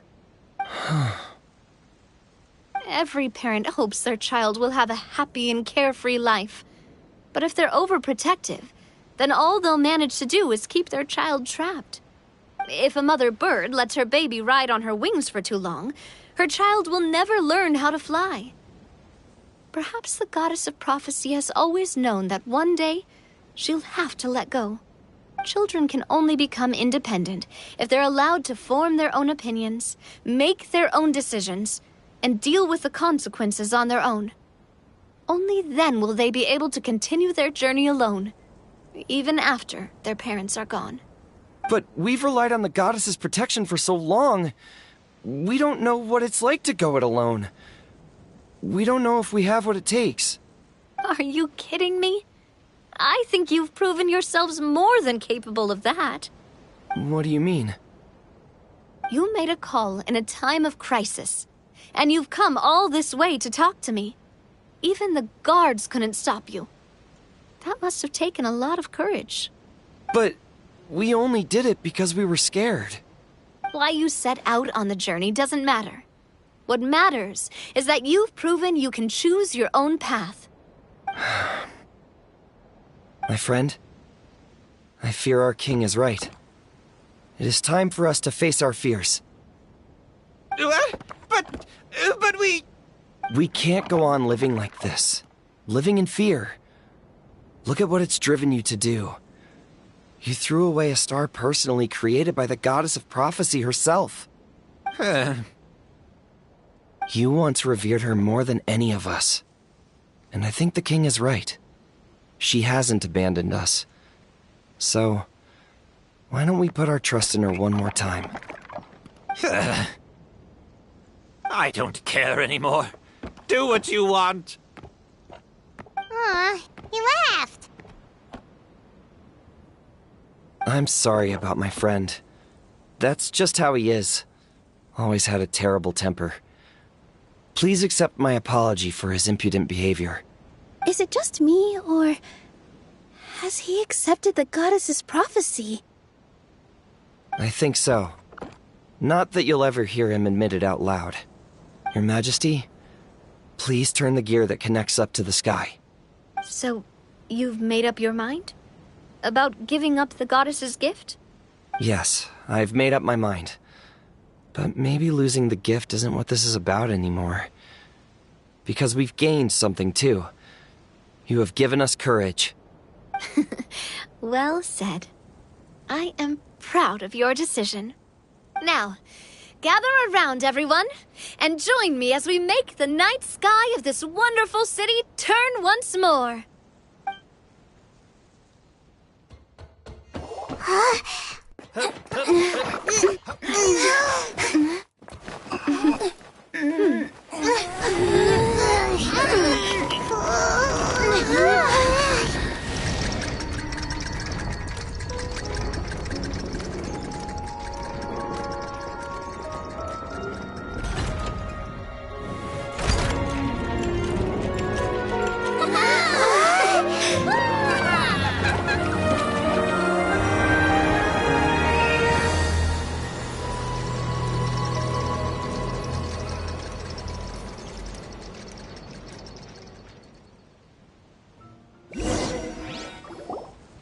So the stars hanging in the sky, they're music notes.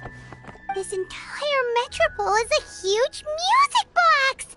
That's incredible! How do you feel? A little scared and uncertain. But for some reason, I feel a lot more at ease. It's as if some kind of huge weight has been lifted from my shoulders.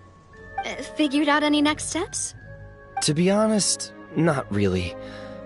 But maybe I can start by having a heart-to-heart with that stubborn friend of mine. I have an idea. If you don't know what to do, why don't you start by helping the people around you? You mean the people who got stuck because of the goddess's magic? I mean anyone and everyone who needs your help. By helping others, you'll eventually find your own path. Trust me, I have experience in this. What kind of experience, Your Majesty?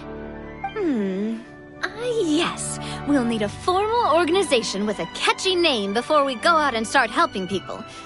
Why don't we call it the Spina di Rosula.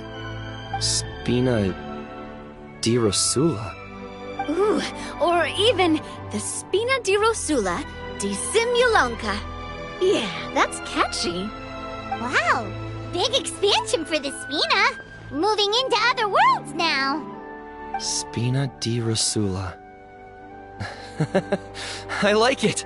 It's a great name. Let's do as your majesty suggests. Well then, how about I appoint you as the head of the Spina in Simulanka?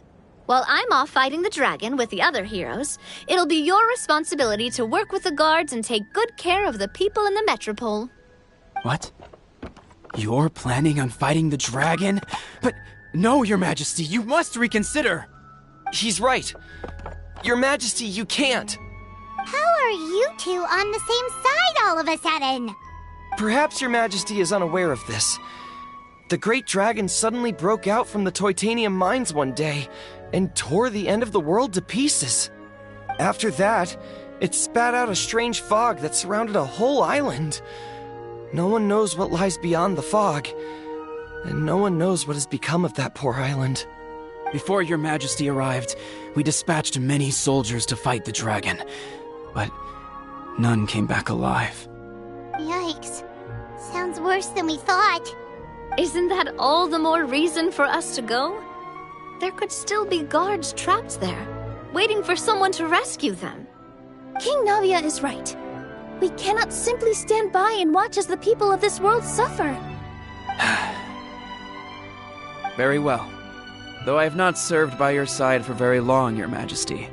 2 days is enough for me to have learned that once your mind is set, any attempts to change it are futile.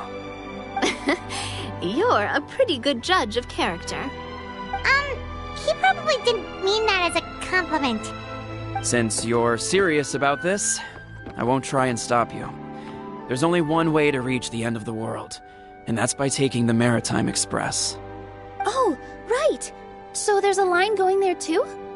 Yes, it was originally built to serve the workers commuting to the Titanium mines, but it has been abandoned since the dragon attack. I'll tell the conductor to wait for you at the platform by the side gate to the Metropole first thing tomorrow morning. You're embarking on an extremely dangerous adventure. Please be careful, Your Majesty and friends. Oh, thank you for your concern. While I'm gone, I leave the Metropole in your capable hands. Yes, Your Majesty! Just call me boss from now on. That's what everyone in the Spina calls me, and it's what I'm used to.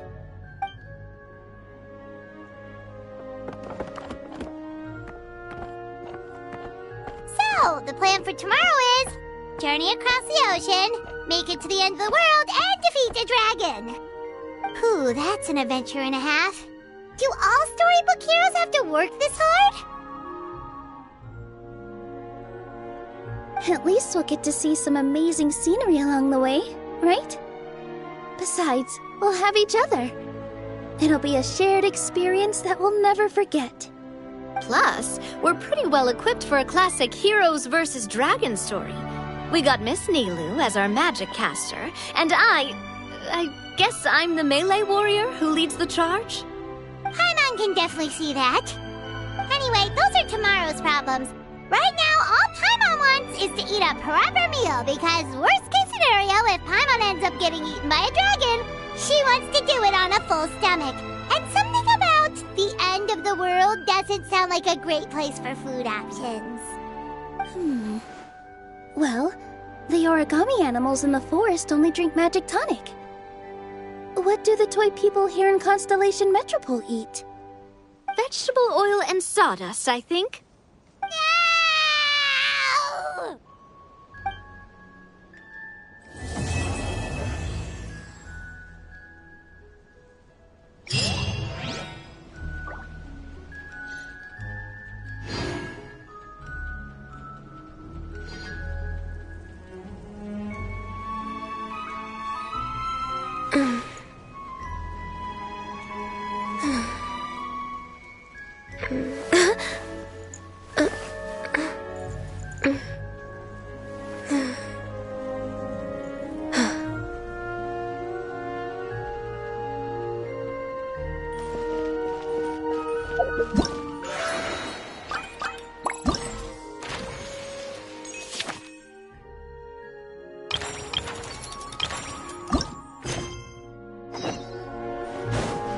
Next on the agenda...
So, are you all set?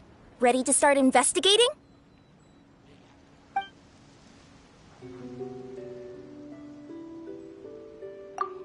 Great! Then let's go! I've delivered packages all over, but I've never seen a mysterious fairy tale world like this before. Looks like nobody has gotten around to repairing this house yet. Ugh, even I wouldn't dare to sleep in there. It might suddenly collapse in on you.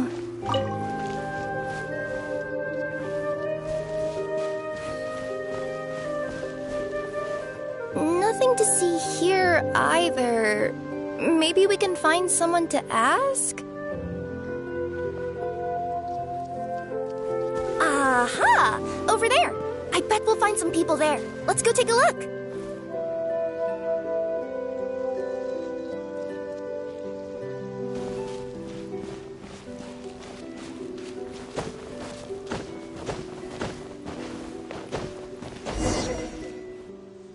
Uh-huh. I was sure there'd be people here. There once was a goddess who ruled over fate. Before she died, she left 3 riddles for the kingdom she had created. What? Who said that? Long story short, on this day, a sentient feline, an outlander, and a diminutive pixie arrived on the scene. They saw a narrow path off to the side. Okay, but which side? Yeah, if you gave ambiguous instructions like that to a Comania Express courier, they'd give you the parcel right back and tell you to write the delivery address more clearly. Despite how obvious the answer was, the perplexed pixie and the flummoxed feline struggled to work it out. Although, perhaps a small part of the blame could be attributed to my dull narration. All right, let's try this again. The path on the left-hand side seemed to give off an enticing fragrance, as if to say, this is the way to wealth and glory. Ooh, that sounds like the start of a good story. Then what? Then what?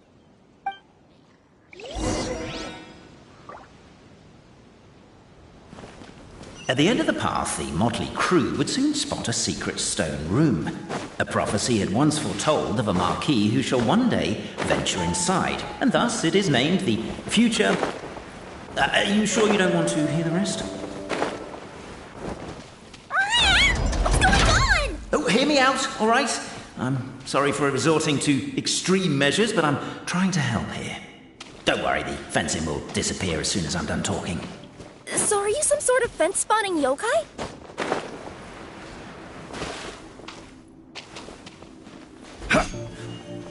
I'll keep this brief. Firstly, the place ahead of you is a secret room whose purpose, per the legends, is to await the arrival of a certain marquis. For that reason, it's called the future marquis's abode to be. Secondly, when you get inside, don't sit on the chair in the centre, or bad things will happen. There, that's all. Off you go. So many summers, winters, springs, and falls, and now at last a hero hither strides. This rail knows. Stop the poem. We have a situation. Someone's up with this person.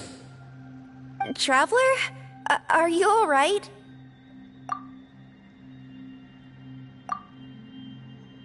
Come on, you can do it! This can't be how our story ends.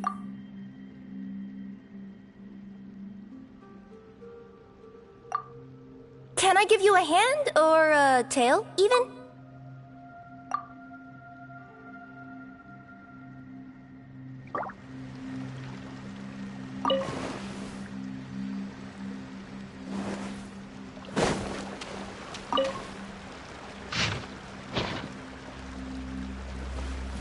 As go captivated by her, with wood and earthenware strewn all around, the demon feline's fury can't be quelled.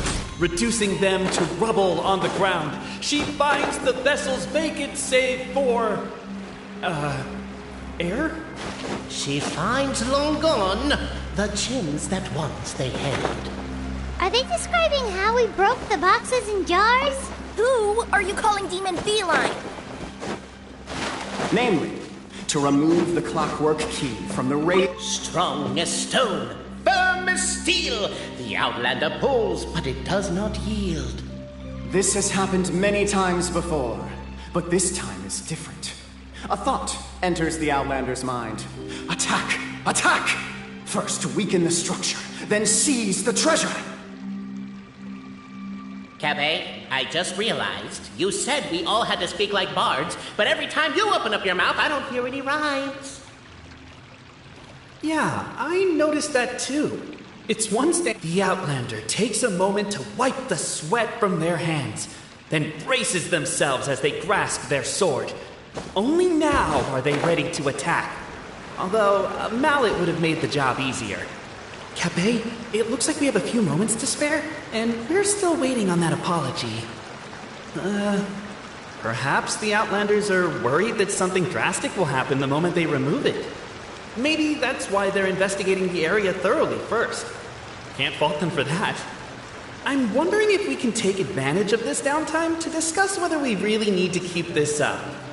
Oh, if you guys don't want to put on a voice and speak in verse, be my guest. Just don't blame me for your own poetic incompetence. Osmanthus wine tastes the same as I remember.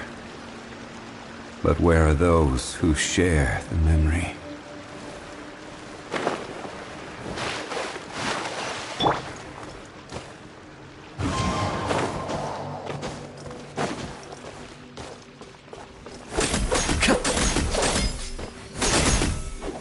The attack now over! Only one final step remains. Now it is the time to seize. But alas, as was the case for all those who had come before, the key still did not move an inch. Wait, what? They got it out? Yes! Finally! Come on, move your butts! And your legs, assuming they're still in working order. It's showtime! No hard feelings about... Ah!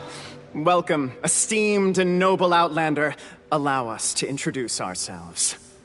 We represent the 3 great clans of this realm, having been selected as its authorized historical supervisors. Our purpose being to await the arrival of one such as yourselves, who shall remove the clockwork key. My name is... You're Cape, he's Albizzi, and that's Bobarano, right? You've done so much talking that we can already tell you apart by your voices. Aren't we missing someone, though? The guy who led us here to begin with? Who? And thus was born the long-awaited fellowship, destined to uncover the truth of the past. Allow me to quote, if I may, in the history of Constellation Metropole, a new page has begun. Him. Well, there's no fourth person, so which of you is the ventriloquist? Come on, out with it. We've never heard that voice before, but he sounds like he'd be good at reading bedtime stories to children. Well, whoever it is, I don't know and I don't care. Forget about him. We have far more important things to focus on, like where our journey goes from here. That key you hold is the pivot point about which the past and present of the Metropole revolve. However, between our 3 clans, there is some dispute over the historical record. Each clan has its own version of history, detailing the clan's origins and the tale of the dragon of old, and unfortunately, we don't know which one is the truth. Dragon? You mean the one that's been acting up recently? Oh, no, not that one, you adorable little pixie. When I say dragon of old... He means a dragon that would be really, really old if it was still with us today, but it was defeated in ancient times. The new one has nothing to do with our clan history. Was that supposed to be a joke? Anyway, so you've been waiting for someone to remove the key so you can finally explore the truth of the past? Not just explore it, but argue incessantly about it. Honestly, I don't care that much. Cape's the one who's always bothering us about it. What we need to figure out is who resolved the dragon crisis. We have to know that before we can decide which is the supreme clan. The moment you removed the key from where it was lodged, you became the honorary Marquis. We humbly beseech you, noble Outlander.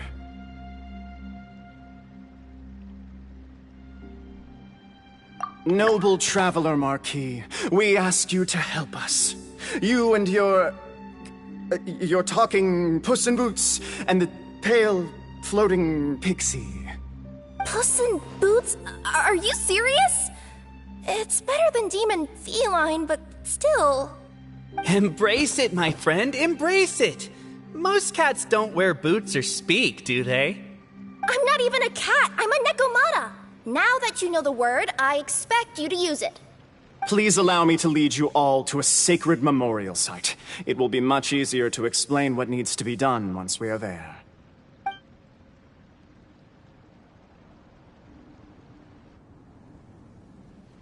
This place is sacred to my clan.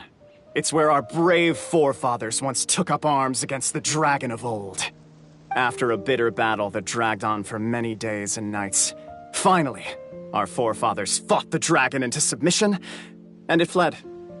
They took turns, though. Some forefathers worked the day shift, while others worked the night shift.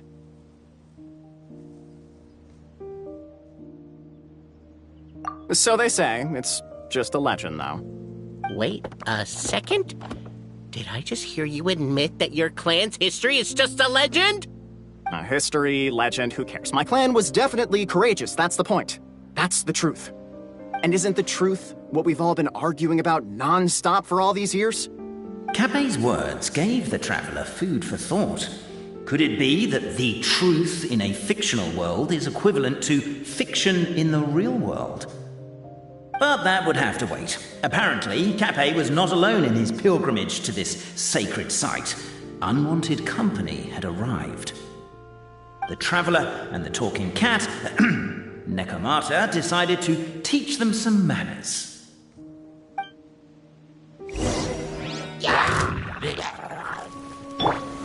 Stabilize!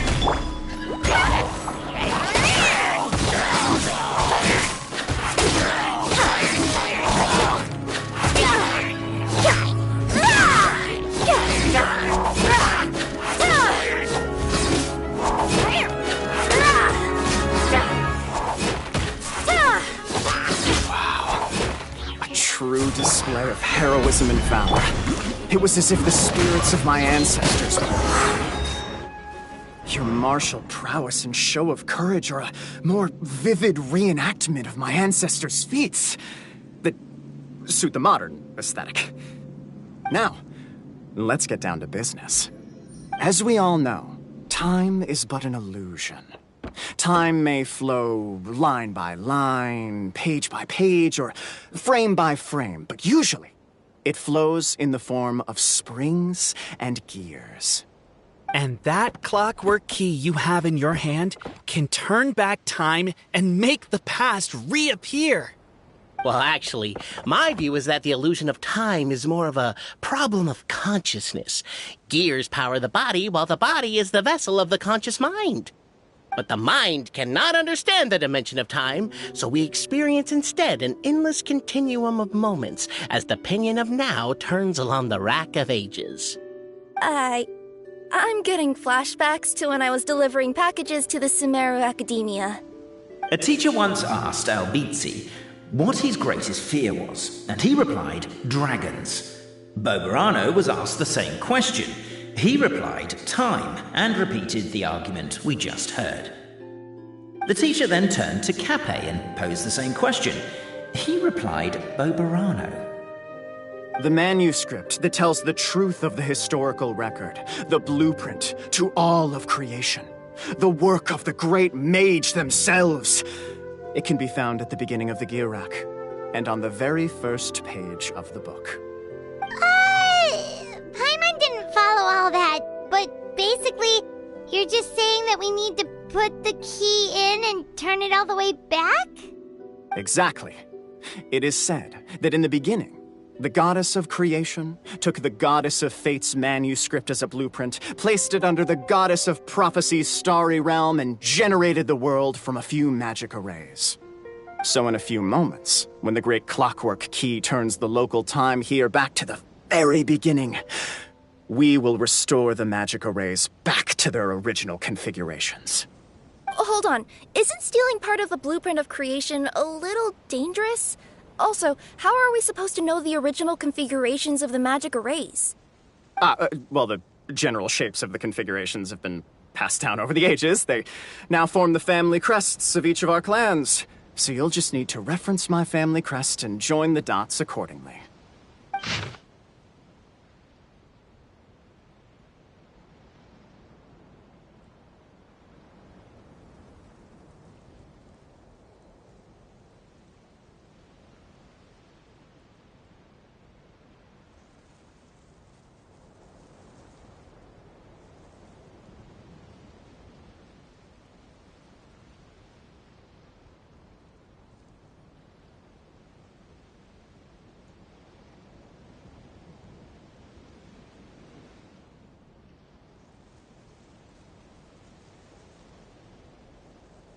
To address your other concern... The Traveler Marquis prepares to insert the great clockwork key into the nearby keyhole.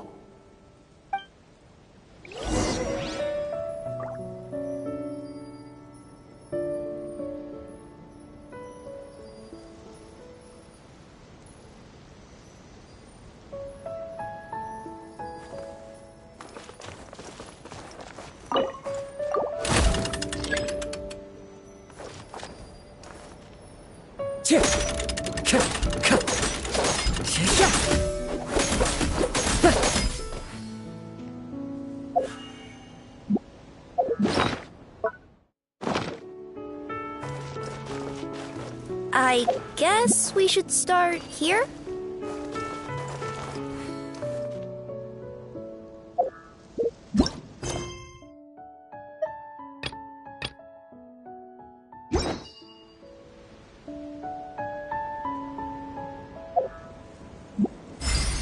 There are leaves around, and I know just the tune to accompany them, if you wish to hear it.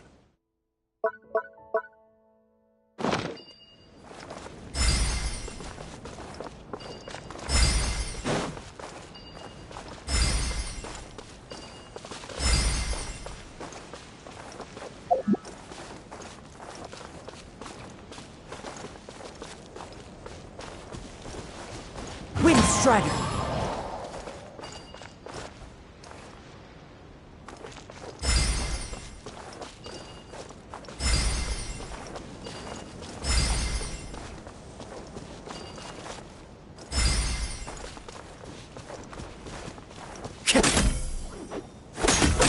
Why don't you give it another try?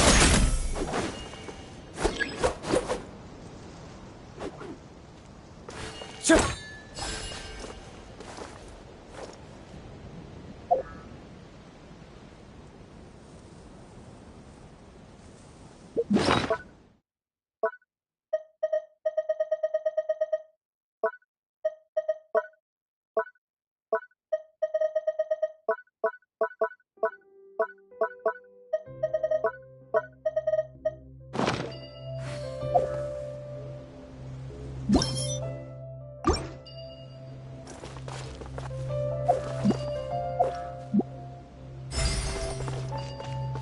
Time to go.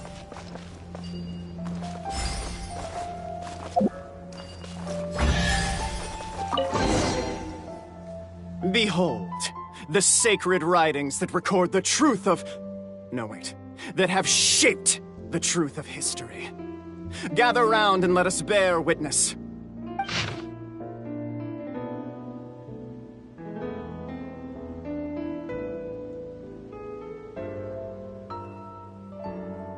Feast your eyes, rejoice, and cheer, for this is the unquestionable truth. Look at the signature. Nobody is capable of forging that. I don't believe it. So, all along, our histories have been false? Don't lose heart, Albizzi. It does not follow from his is true that ours are false. That might be the most bogus logic I've ever heard. But keep up the mental gymnastics, Boberano. I've been waiting for that look of jealousy on your face my whole life, and I'm gonna savor it. And yet, it seemed that this conundrum could indeed have more than one solution. Everyone agreed that there may be more than one truth. The party decided to visit the sacred sites of the other clans and see what their documents had to say. Isn't a narrator supposed to remain detached and objective? It feels like you're forcing a narrative agenda on us here. Well, whatever. I'm in a good mood. Let's do it. The instructions say to repeat the process 3 times, and besides, I'm looking forward to watching you both be sorely disappointed. Let's do my clan next. I'll lead the way. We'll need the key again, right? Let me see if I can pull it out.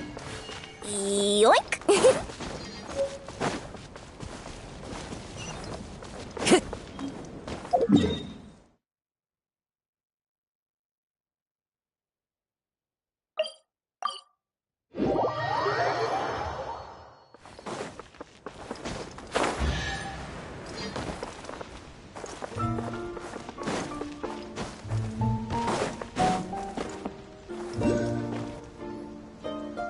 The party finds no pedestal in which to place the great clockwork key, only a locked door. Where's your clan's pedestal? Oh, let me guess, you hid it away in advance to save yourself the embarrassment of having it exposed as a fake? You done? Okay. Now, since my clan's main claim to fame is... Misinformation, half-truths, and fabrication. Ah, shut up, Cape. Shut up, Cape. I swear, if I wind up dead one day, the murderer was Boberano. Let those be my last words. My clan's claim to fame is that we outwitted the dragon of old and stole its treasure. Ergo, all articles of value that we own, including the pedestal for the clockwork key, lie behind that door. So, next step is open the door? Almost. There's one step before that. The door is protected by a smart interrogation system. We have to answer its questions, and if we get them wrong, we will alert law enforcement. Jeez. Well, do you at least know the answers? The correction fluid of time has dyed white the pages of the Book of Wisdom.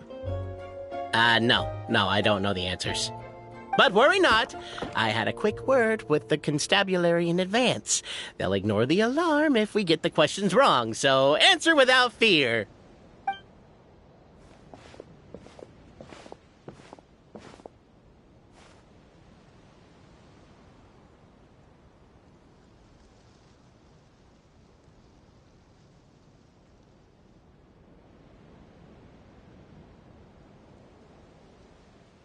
Question 1. Who is it?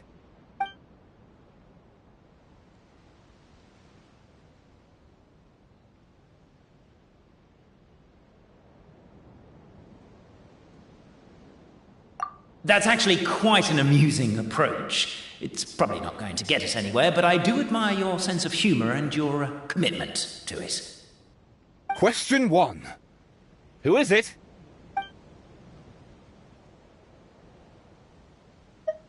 The great yokai, Nekomata in boots.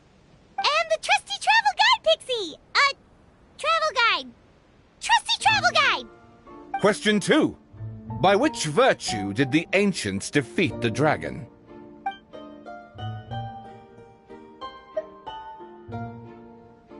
To be completely honest, hard work is a bit of an alien concept to us here in the Constellation Metropole. We have hardware and we have clockwork, but not hard work. Question 2. By which virtue did the ancients defeat the dragon? Oh, no, don't say that. If you say it out loud, you'll only set those 3 off arguing again. Thinking it is fine, but please promise me you won't say it. Question 2. By which virtue did the ancients defeat the dragon?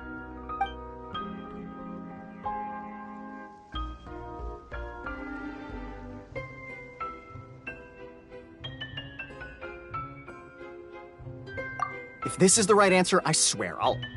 Correct! What? A barefaced lie. So low. Question 3.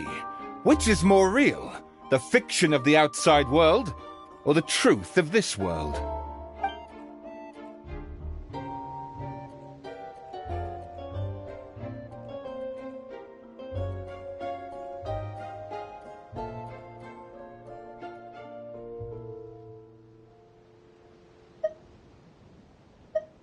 Hear, hear! Who can be sure that the outside world isn't just a dream?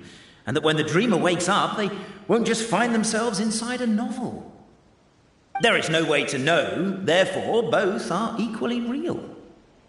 All correct. You may have the key pedestal.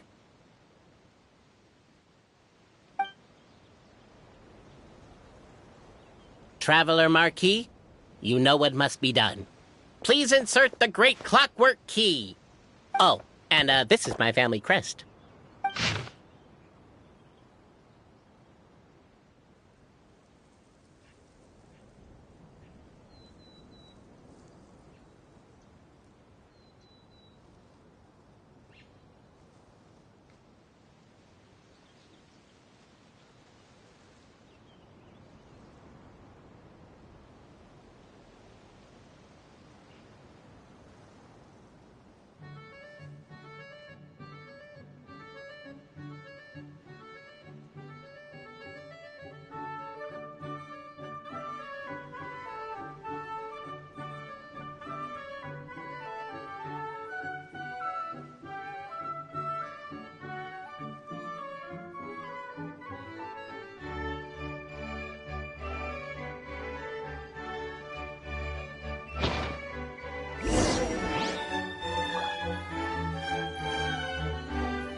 This scenery is wonderful. Surely enough to convince anyone to become a wanderer.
Wherever in this world I roam, I carry memories of my home. This blade, it is the...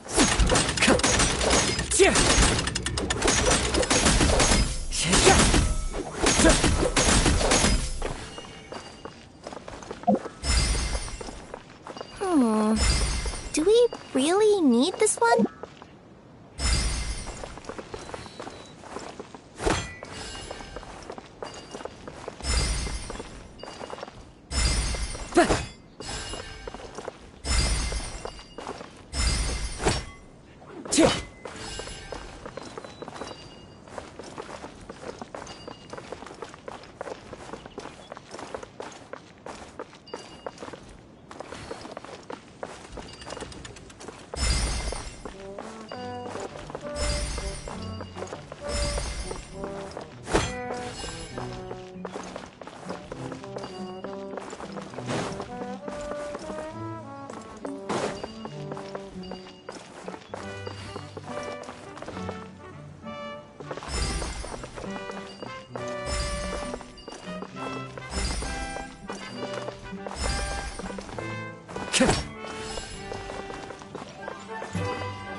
The Traveller Marquis draws a design that is practical and aesthetically pleasing in equal measure. One thing it is not, however, is correct. I think you should take another look at Boberano's family crest and have another go.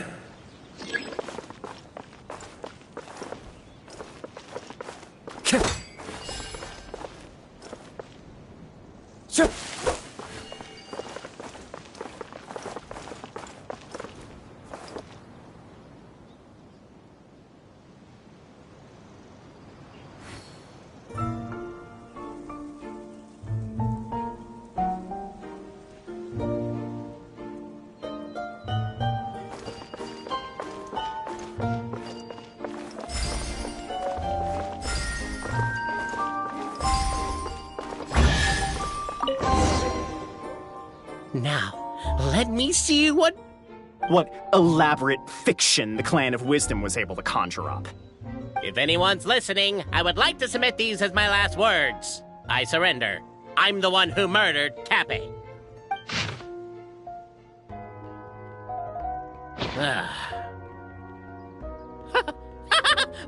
Look! My clan's history is true as well! There's that same unforgeable signature again, right here! What?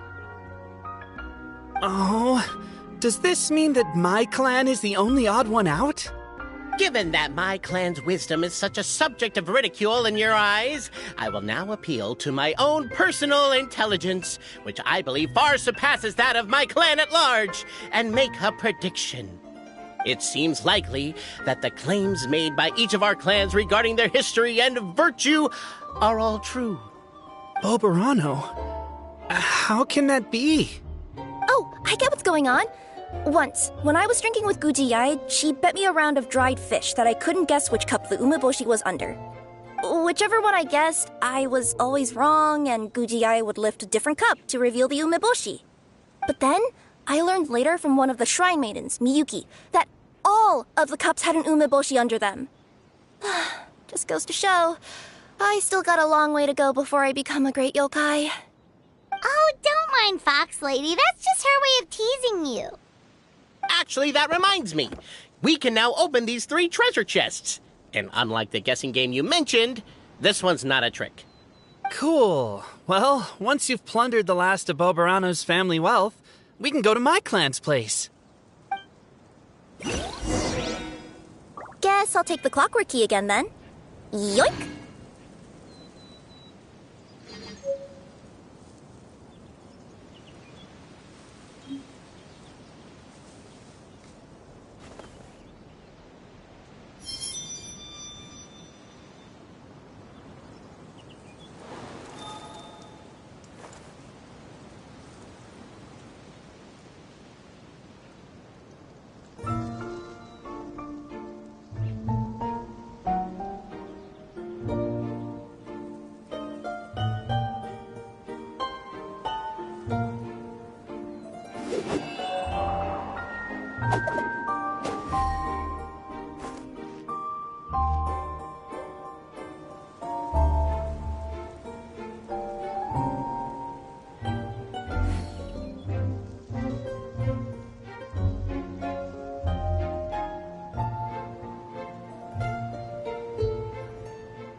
Brings a smile to my face.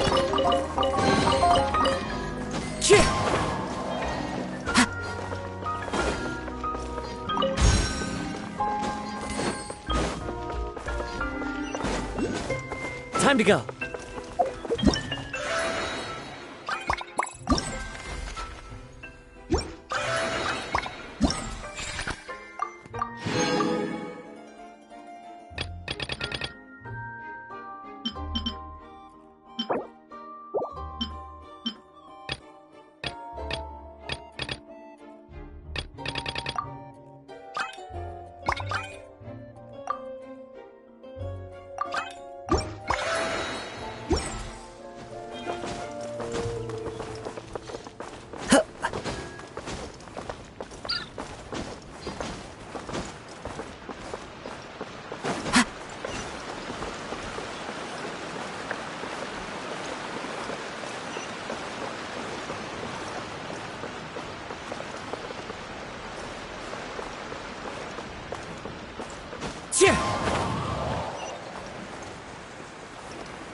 The wind knows me. The cohort of truth seekers followed Albizzi to his clan's sacred site. They arrived to the site of a giant guard towering over them. Up ahead is my clan's gigantified guard. He can be a little pig-headed, and he's incredibly strong. Your weapons won't even scratch him. Wait, but wasn't Kappe's clan the one that's all about strength? So, what do you guys believe in then? Oh, the guard is one of Kappe's people. Size is a coveted trait in the clan of strength, after all. Mine is the clan of empathy, and our key contribution is growth serum. What's sympathetic about that? Our ancestors believed that, just maybe, the dragon of old didn't mean us any harm at all. Perhaps the dragon simply didn't notice us, since we are so very tiny. So, they drank the growth serum and grew even larger than the dragon. Then, they set the dragon down, calmly explained their perspective, and eventually taught it how to empathize. The serum isn't what it once was, though. Nowadays, it doesn't make you grow all that much, and it actually makes you lose your empathy. So, I advise we take a detour. Despite Albizzi's words of caution, somebody, no doubt, has other ideas. Surely we could avoid a conflict with the guard, they think to themselves, if we could just try to understand one another. You could, of course, just take the path to your left and go around. But some people are gluttons for punishment. It's all part of the experience, I suppose.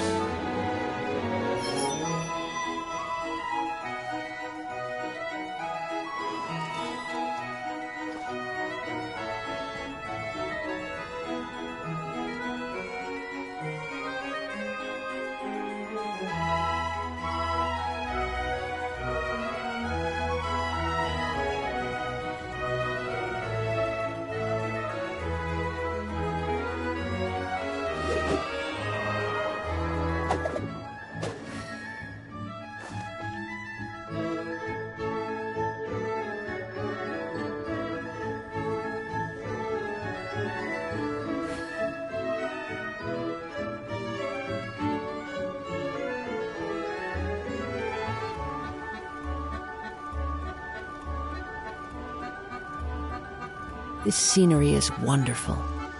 Surely enough to convince anyone to become a wanderer.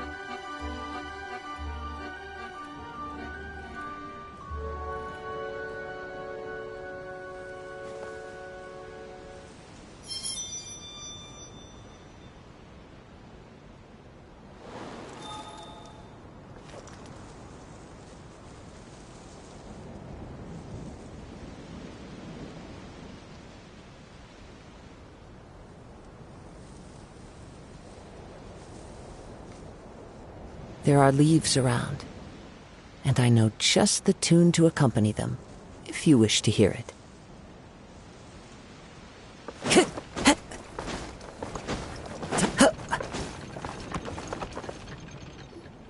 Everyone, I have returned. I come with the long-awaited Marquis and their followers to search for the lost origins of our clan. Well, we weren't told anything about that this morning. Get out of here. Leave us alone.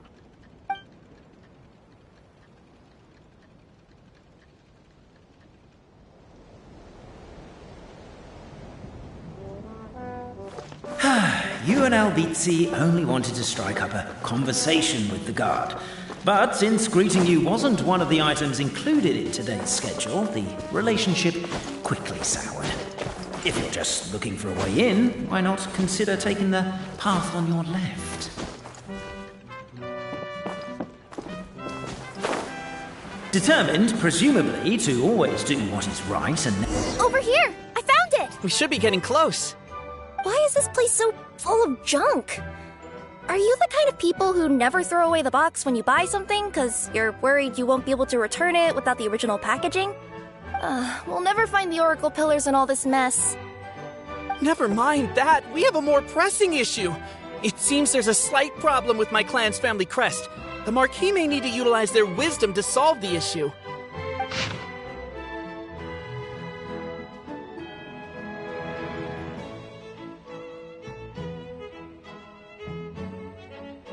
Wisdom too, huh? Well, you guys have a bit of everything, don't ya? Except empathy.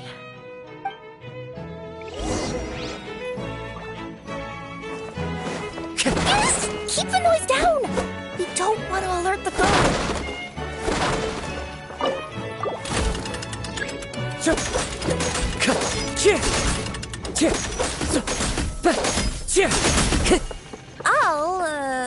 I'll go keep watch. Can't you destroy the boxes a little more quietly?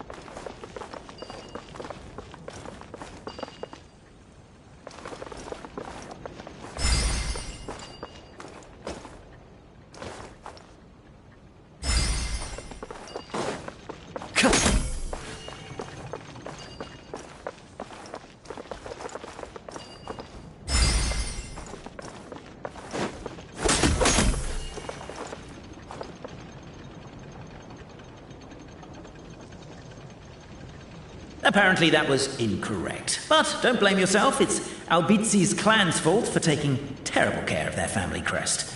How could they let something so important get so dirty?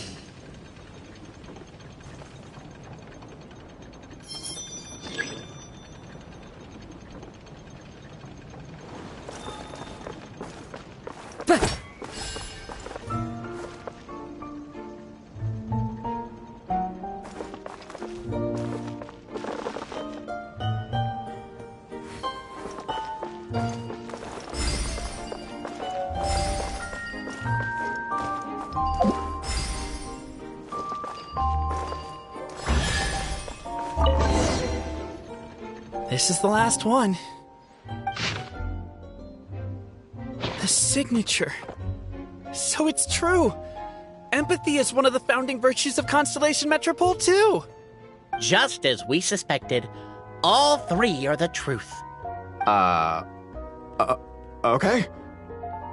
Well, this is a lot to process. I feel a little empty inside. Yes, we found the truth, but there's too much truth. I get you.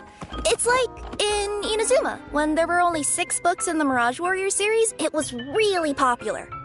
But by the time book number 88 came out, nobody wanted to read it. They all lost interest. A brief moment of joy is drowned out by a growing feeling of melancholy. But perhaps there is a glimmer of hope to be found too? Anyone? Anyone? All right, I'll say it. How is it the case that these 3 versions of history can all be true at once?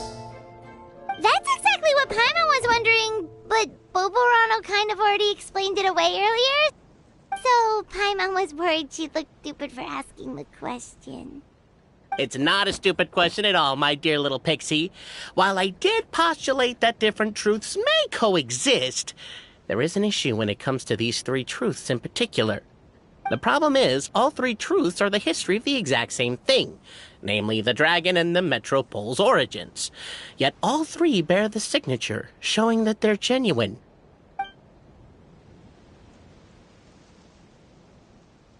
Suddenly, the sound of a bell rings out.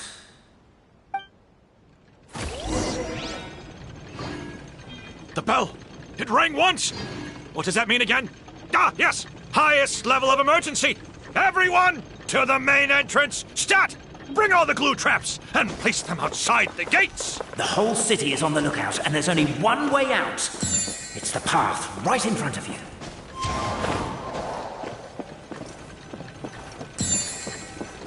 Why'd they ring the bell anyway? Suspicious individuals detected! I don't know what law you've broken, but we're currently at the highest level of alert. Come with us. Turn yourselves in.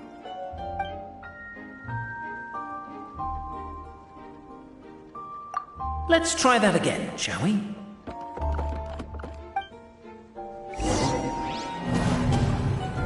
The bell! It rang once! What does that mean again? Ah, yes! Highest level of emergency! Everyone, to the main entrance! Stat! Bring all the glue traps and place them outside the gates! The whole city is on the lookout, and there's only one way out. It's the path right in front of you.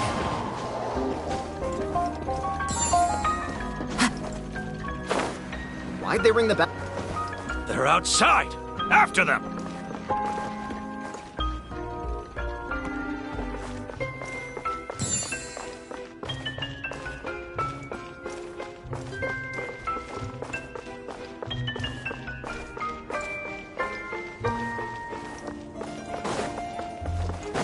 Time to go.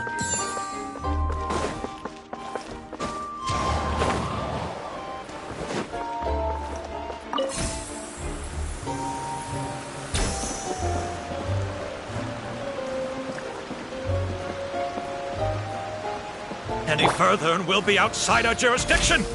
I think we've pursued them far enough to earn a salary from the Empathy Clan. Come on, let's head. We made it out. Don't know if we'll still be needing this clockwork key, but I yoinked it out before we ran, just in case. Okay, but back to the truth problem. There are 3 conflicting versions of the truth, and somehow they're all still true. What is that supposed to mean? I don't know. I doubt anyone here in Simulanka can make sense of it. All we do know is that any manuscript bearing her signature has to be valid. Well, she is the goddess of fate, the creator of all this. And all these manuscripts are her grand design. The reason we argued about who was right was that we didn't know enough about the truth of the past. But now we have the truth. So we just have to accept it. As surely as we will follow the clockwork path designed for us, so is this the course that history has taken. It is clear and incontrovertible. We will never argue again. Thank you all. Is that all there is to it? Is this where the decision made at the first crossroads of destiny has led us to? A pointlessly happy ending? Overthinking it would be equally pointless. Well, that's enough for one day. Time to take a break. Could you be any more cryptic? You're planning something. Paimon knows it. Whatever happens, today was a breakthrough in my journey of discovery. I will go back and share it with my clan. Me too. And me. Let's leave it there for today, then. I'm sure we'll find out what else Mr. Narrator has planned for us tomorrow.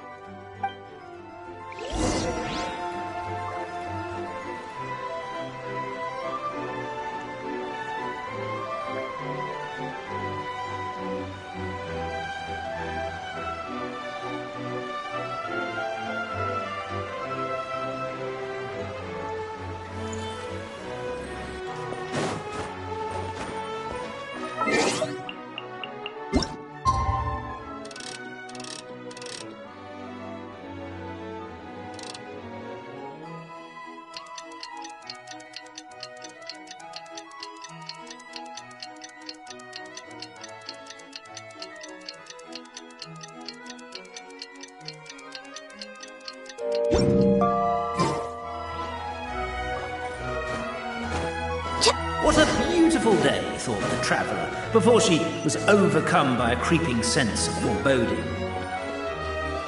The voice in her head grew louder. Must go to Pendulum Lane. Pendulum Lane is just up ahead. Something must have happened here after all. Everyone's crowded around. Oh my god, this is terrible! I don't understand. The three great clans of Constellation Metropole have finally made peace with each other. Who could have done this? What happened? Oh no, someone's lying on the ground. Cappe! How did this happen? Cappe, you idiot! Wake up! You need to revise your last words or everyone's gonna start suspecting me! Last words? What did he say? If I wind up dead one day, the murderer was Boberano. Ugh, you could have at least pretended to not remember it. I'm sorry, Boberano, but this is an interrogation. I have to give the detective straight answers. Don't worry, Boberano. I don't consider you a suspect, nor do I have the authority to charge anyone with a crime. So, are you the last people to have had contact with him? My sincere condolences. You were travel companions, right? It's a real tragedy. I'm afraid he'll be out cold for another hour and a half, at least. Huh? Yeah, I know. It's despicable. Hitting someone in the back of the head is the second worst act of cruelty there is. The first being replacing their gear oil with extra strong glue. So, Cappe's not dead? His gears, metal frame and shell are all still in excellent condition. It's just his energy supply that's been all messed up. Wait. But surely you can't be suggesting that just because Cappe isn't broken, there's no need to go looking for the culprit. No! There's a need! Huge need! Unfortunately, this is rapidly turning into a cold case. There's no evidence and no witnesses. Unless there's an official clockwork pedestal or the goddess of prophecy around here somewhere. Excuse me. Then suddenly the long-lost dragon of old flew across the sky. Where? I didn't see anything. Wait, why can't I move? My mistake. It was just a cloud. Or a bird. Or something. If only we could turn time backwards and replay the crime.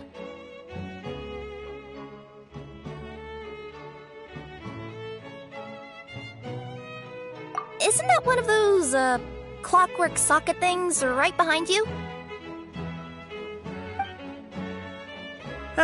So it is. No wonder everyone here is suddenly struggling to move. Traveller, if you please, let's recreate the crime scene.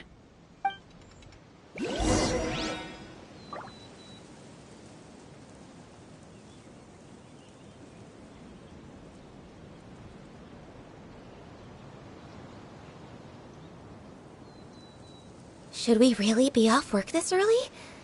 There is still a lot left to do.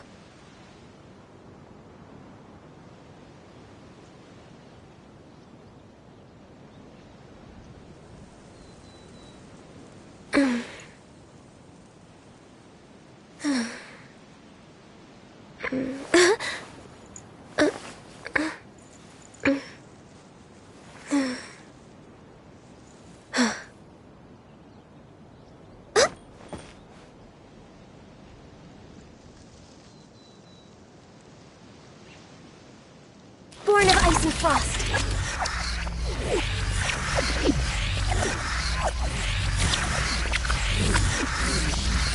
The crime seems too chaotic. I can't make heads or tails of it.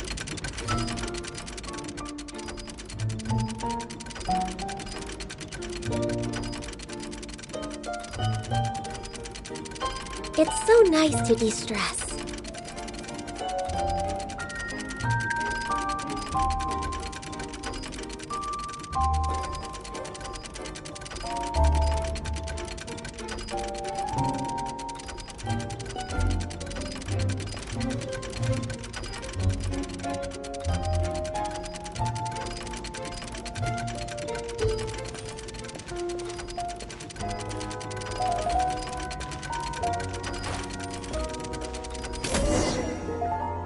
Well, that clears it up. Cappe was walking along the street, and he suddenly collapsed. He was faking it. What? So case closed? Aren't you supposed to investigate a little more first? We literally replayed the crime scene and saw it with our own eyes. There's no need for any evidence gathering or powers of deduction now. And besides, maybe the truth is inherently strange by nature. Like how Constellation Metropole has 3 histories, each of which is the truth. But didn't you say Cappe was struck in the back of the head and knocked unconscious? For all I know, he could have bashed his head against the toilet bowl before leaving the house, then walked here in a daze before finally passing out. As for why he might have done that, my guess is...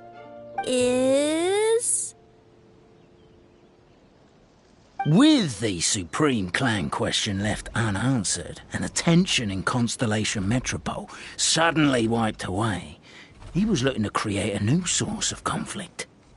Only then would the city feel alive again. Do we really think he's capable of that, though? Sounds like a pretty complicated conspiracy for the average Simulanka resident. Traveler, something about the crime scene isn't sitting right with me. It just seems unnatural. Also, anything outside of the immediate area won't have appeared in the replay. Is it possible that something was missing from the scene? Why don't we search the area? Wait, what are you doing? Oh, we're gonna head to Cappe's house to check the toilet bowl for signs of an impact.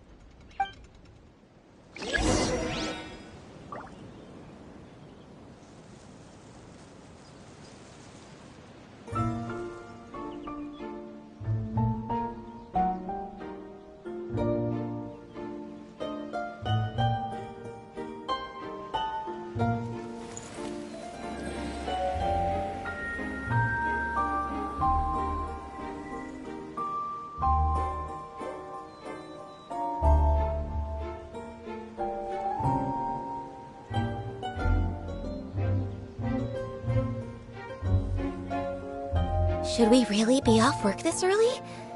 There is still a lot left to do.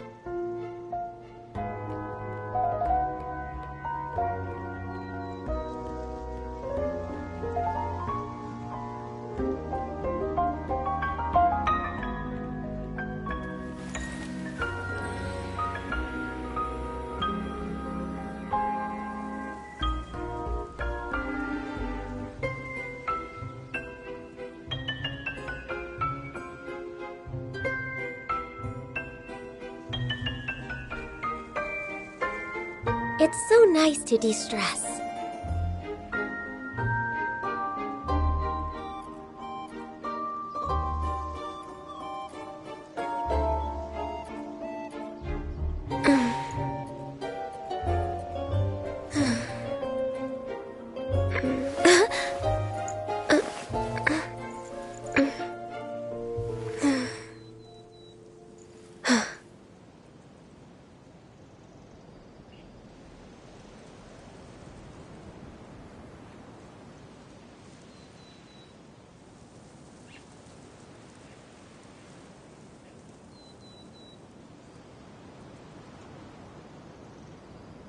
Should we really be off work this early? There is still a lot left to do.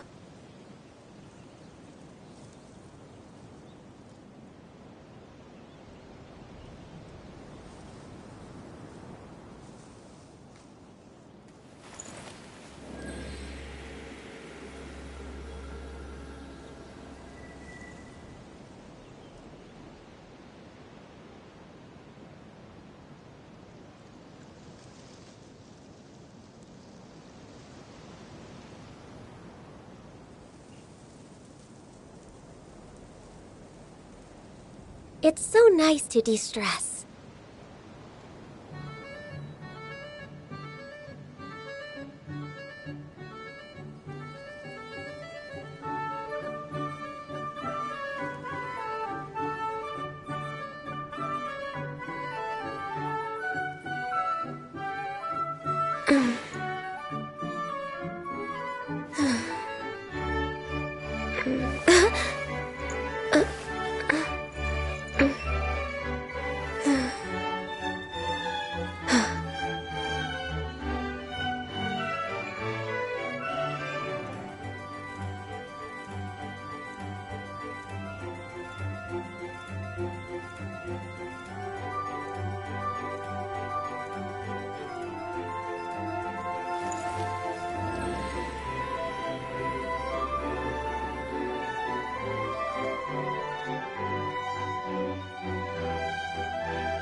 Should we really be off work this early?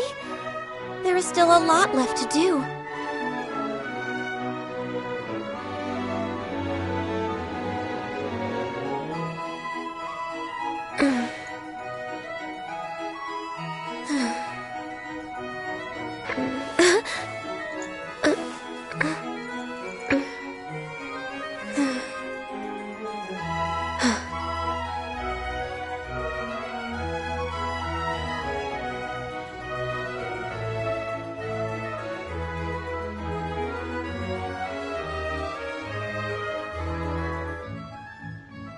If you lie on the grass, you can feel the heartbeat of the world.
Should we really be off work this early?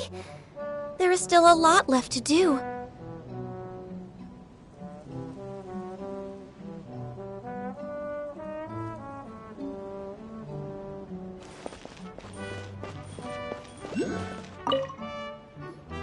Hello there. Have you seen my spear by any chance? Someone was shouting about a dragon a minute ago, and I instinctively threw it into the sky. Yeah.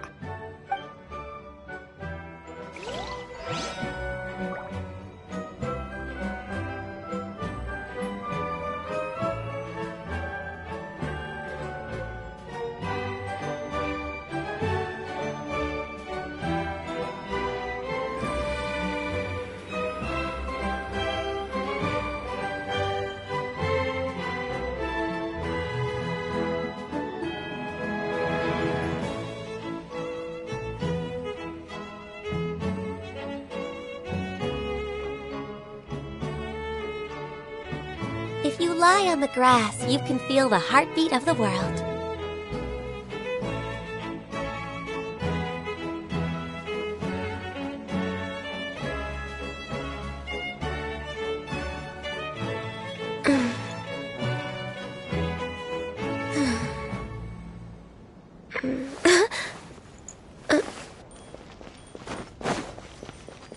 There's a spear here. It looks so mysterious. Let's take it! A pickaxe? What is it doing all the way down here? There's gotta be a story behind it. Let's take it!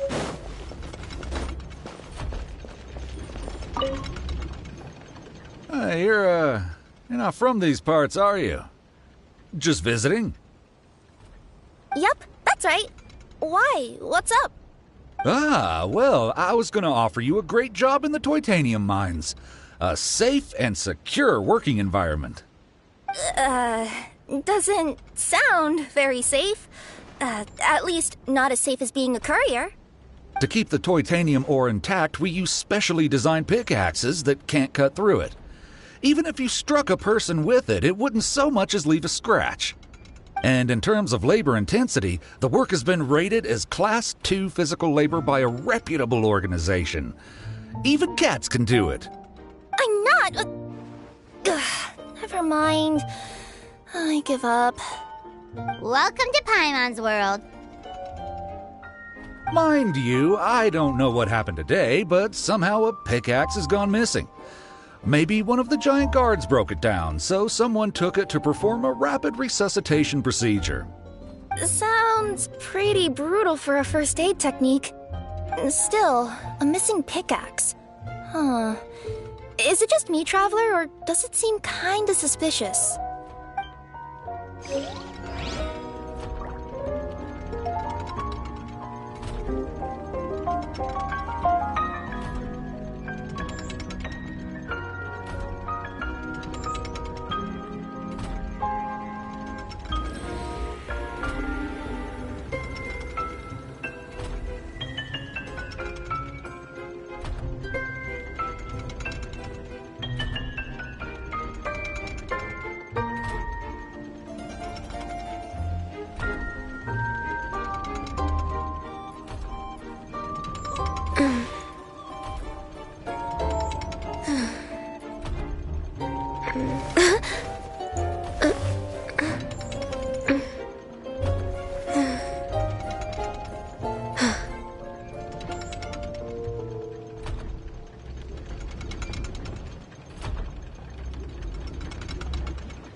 It's so nice to de-stress.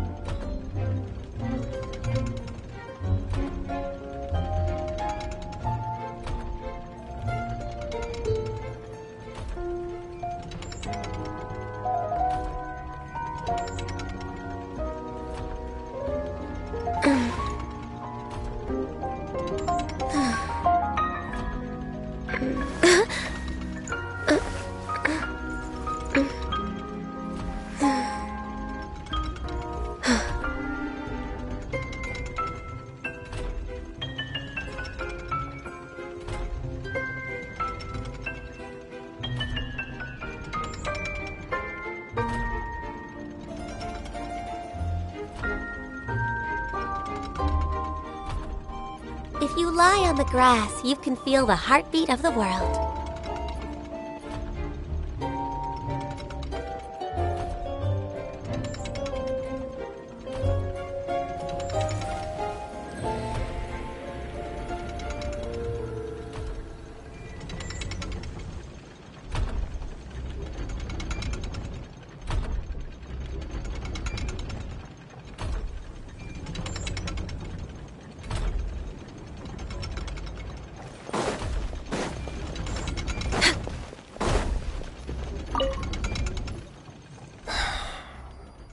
Come here.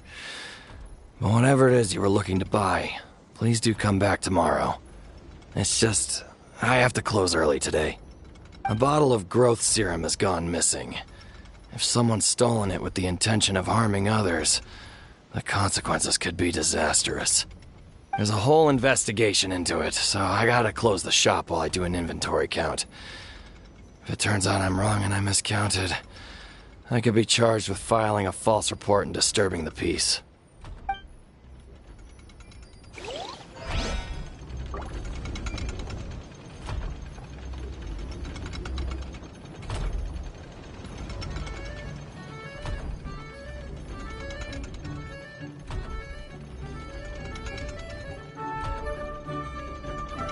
It's so nice to de-stress.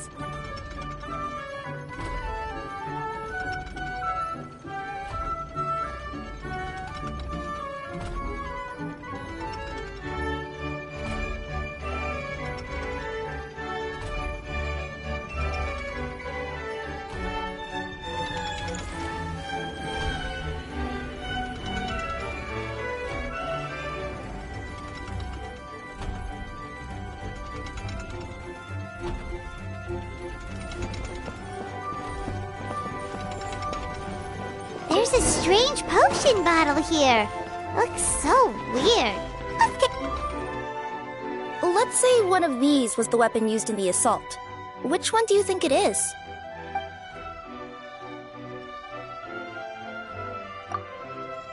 If it was the growth serum, Kappei would have been turned into a giant. Also, the bottle probably... Let's say one of... If so, there's no way his head would still be in such... And if the guard is... Let's say one of... If it was the pickaxe, Kappei sure is lucky it's Actually, you're wrong there, but you could probably knock someone out if you hit them hard enough. And it wouldn't leave a scratch. Let's take this back to the crime scene and replay it one more time. Ah, you're back. How was the toilet at Kappei's house? Toilet? What about it? Oh, yeah, forget that.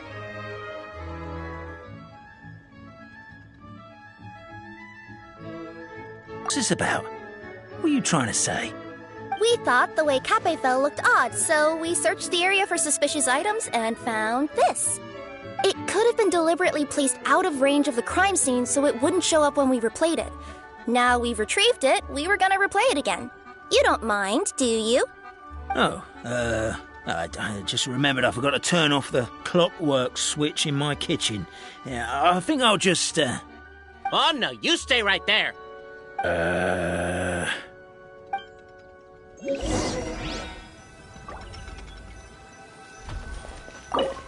We should be good now.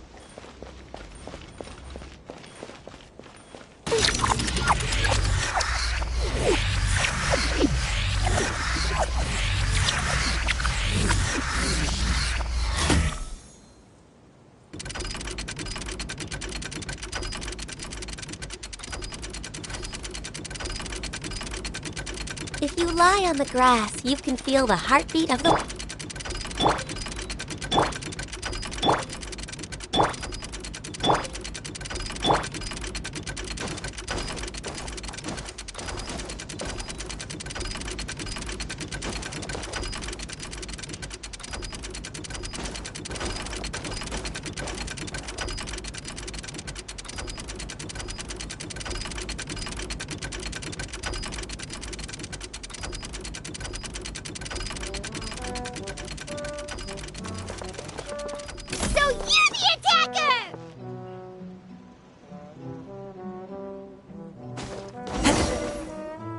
So, it was you!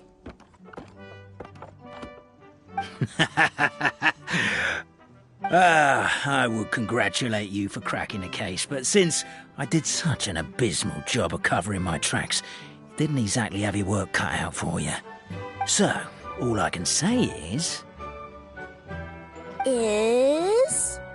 Catch me if you can!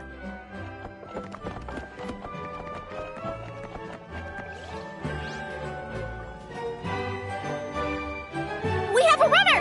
That's it! Let me at him! The would-be Marquis of Carabas dispatched the Nekomata in boots, who ran off in pursuit of the poor little minion.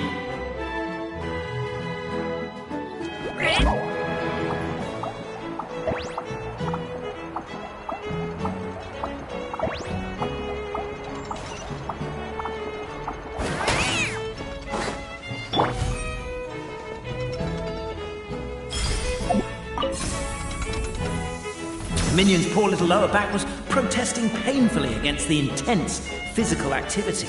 He decided to take the elevator, giving him a moment to catch his breath.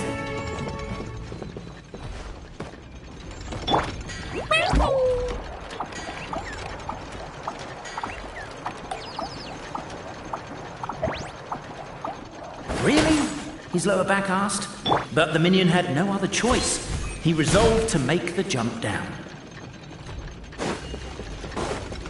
By this point, the Necromata in boots was gasping for air. The minion was huffing and puffing, even more loudly. But we'll ignore it. I'm not! Don't underestimate the gold-level courier of the Komania Express!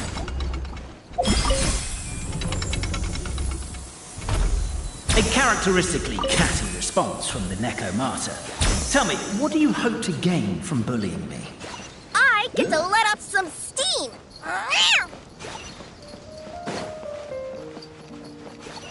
Ha-ha! You fell into my trap! Oh, and by the way, remember the glue you got stuck on when you first entered the future Marquis abode-to-be? Well, that was also me. I did it using my powers. Rats! Oh, I'm so jealous of you guys right now. You can just jump out of your shoes and keep... The unnamed minion made a last-ditch escape attempt. He began his long climb, up the wall, the tall wall. He began his long climb up the tall wall. You call that a tall wall? Emergent... Heartbeat. I surrender.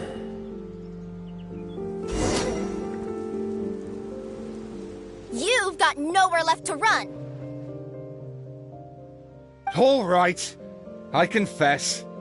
That was fast. Getting caught by you here was a backup plan. I don't know if what I've done will make things better or not. Time to come clean. I am the narrator, the one who's been guiding you all this time. Okay, I guess my voice acting skills have some room for improvement. Anyway, I only did what I did because... Why are you suddenly spilling the beans? I poured my heart and soul into all this. I was worried you wouldn't ask. The truth is, I was one of the first conscious beings ever made by the goddess of creation, and I've known for a long time that this whole world is just a fairy tale written by the goddess of fate.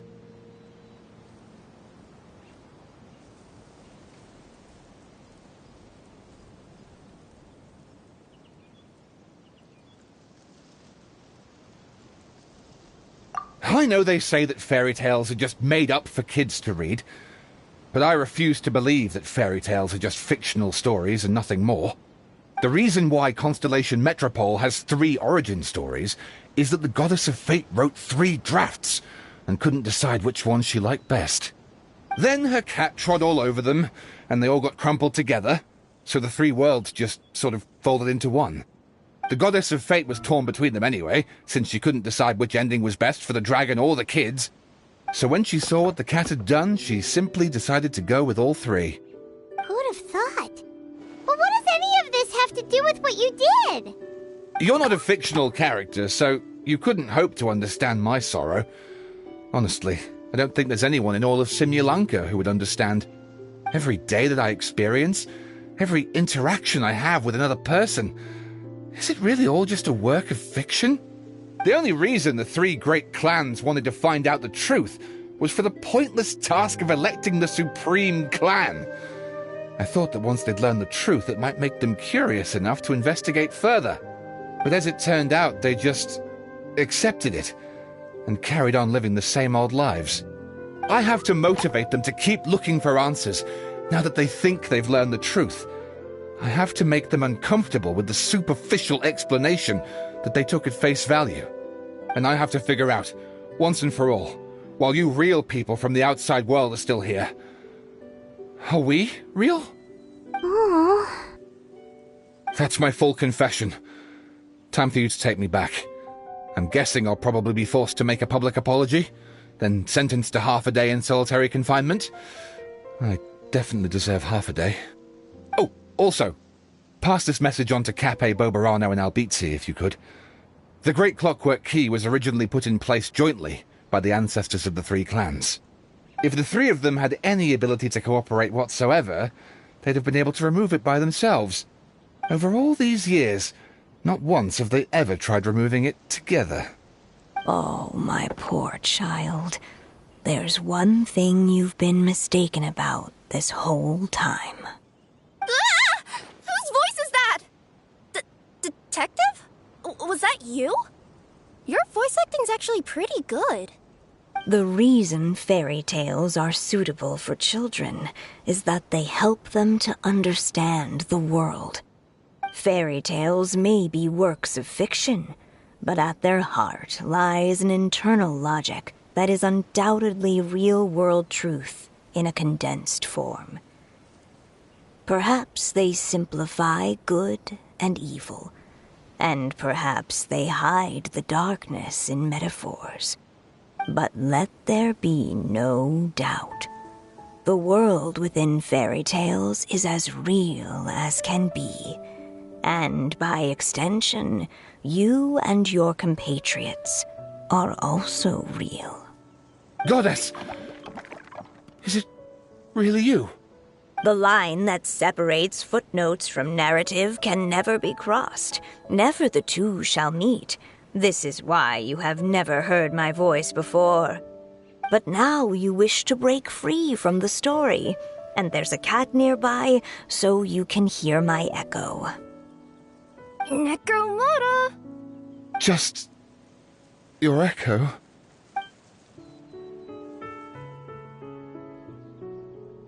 Oh, poor detective. So, we are a part of the real world too.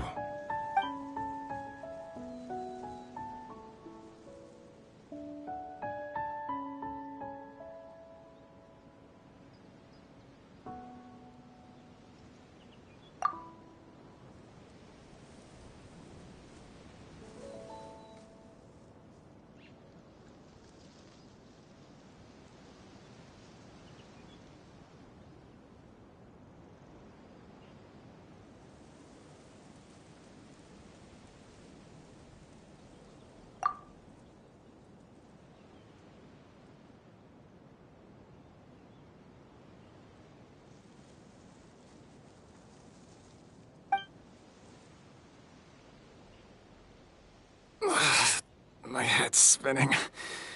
Albizzi just gave me a quick rundown of the situation. So you caught the detective? Sorta. We chased him until he surrendered. Oh, and he asked us to pass on a message.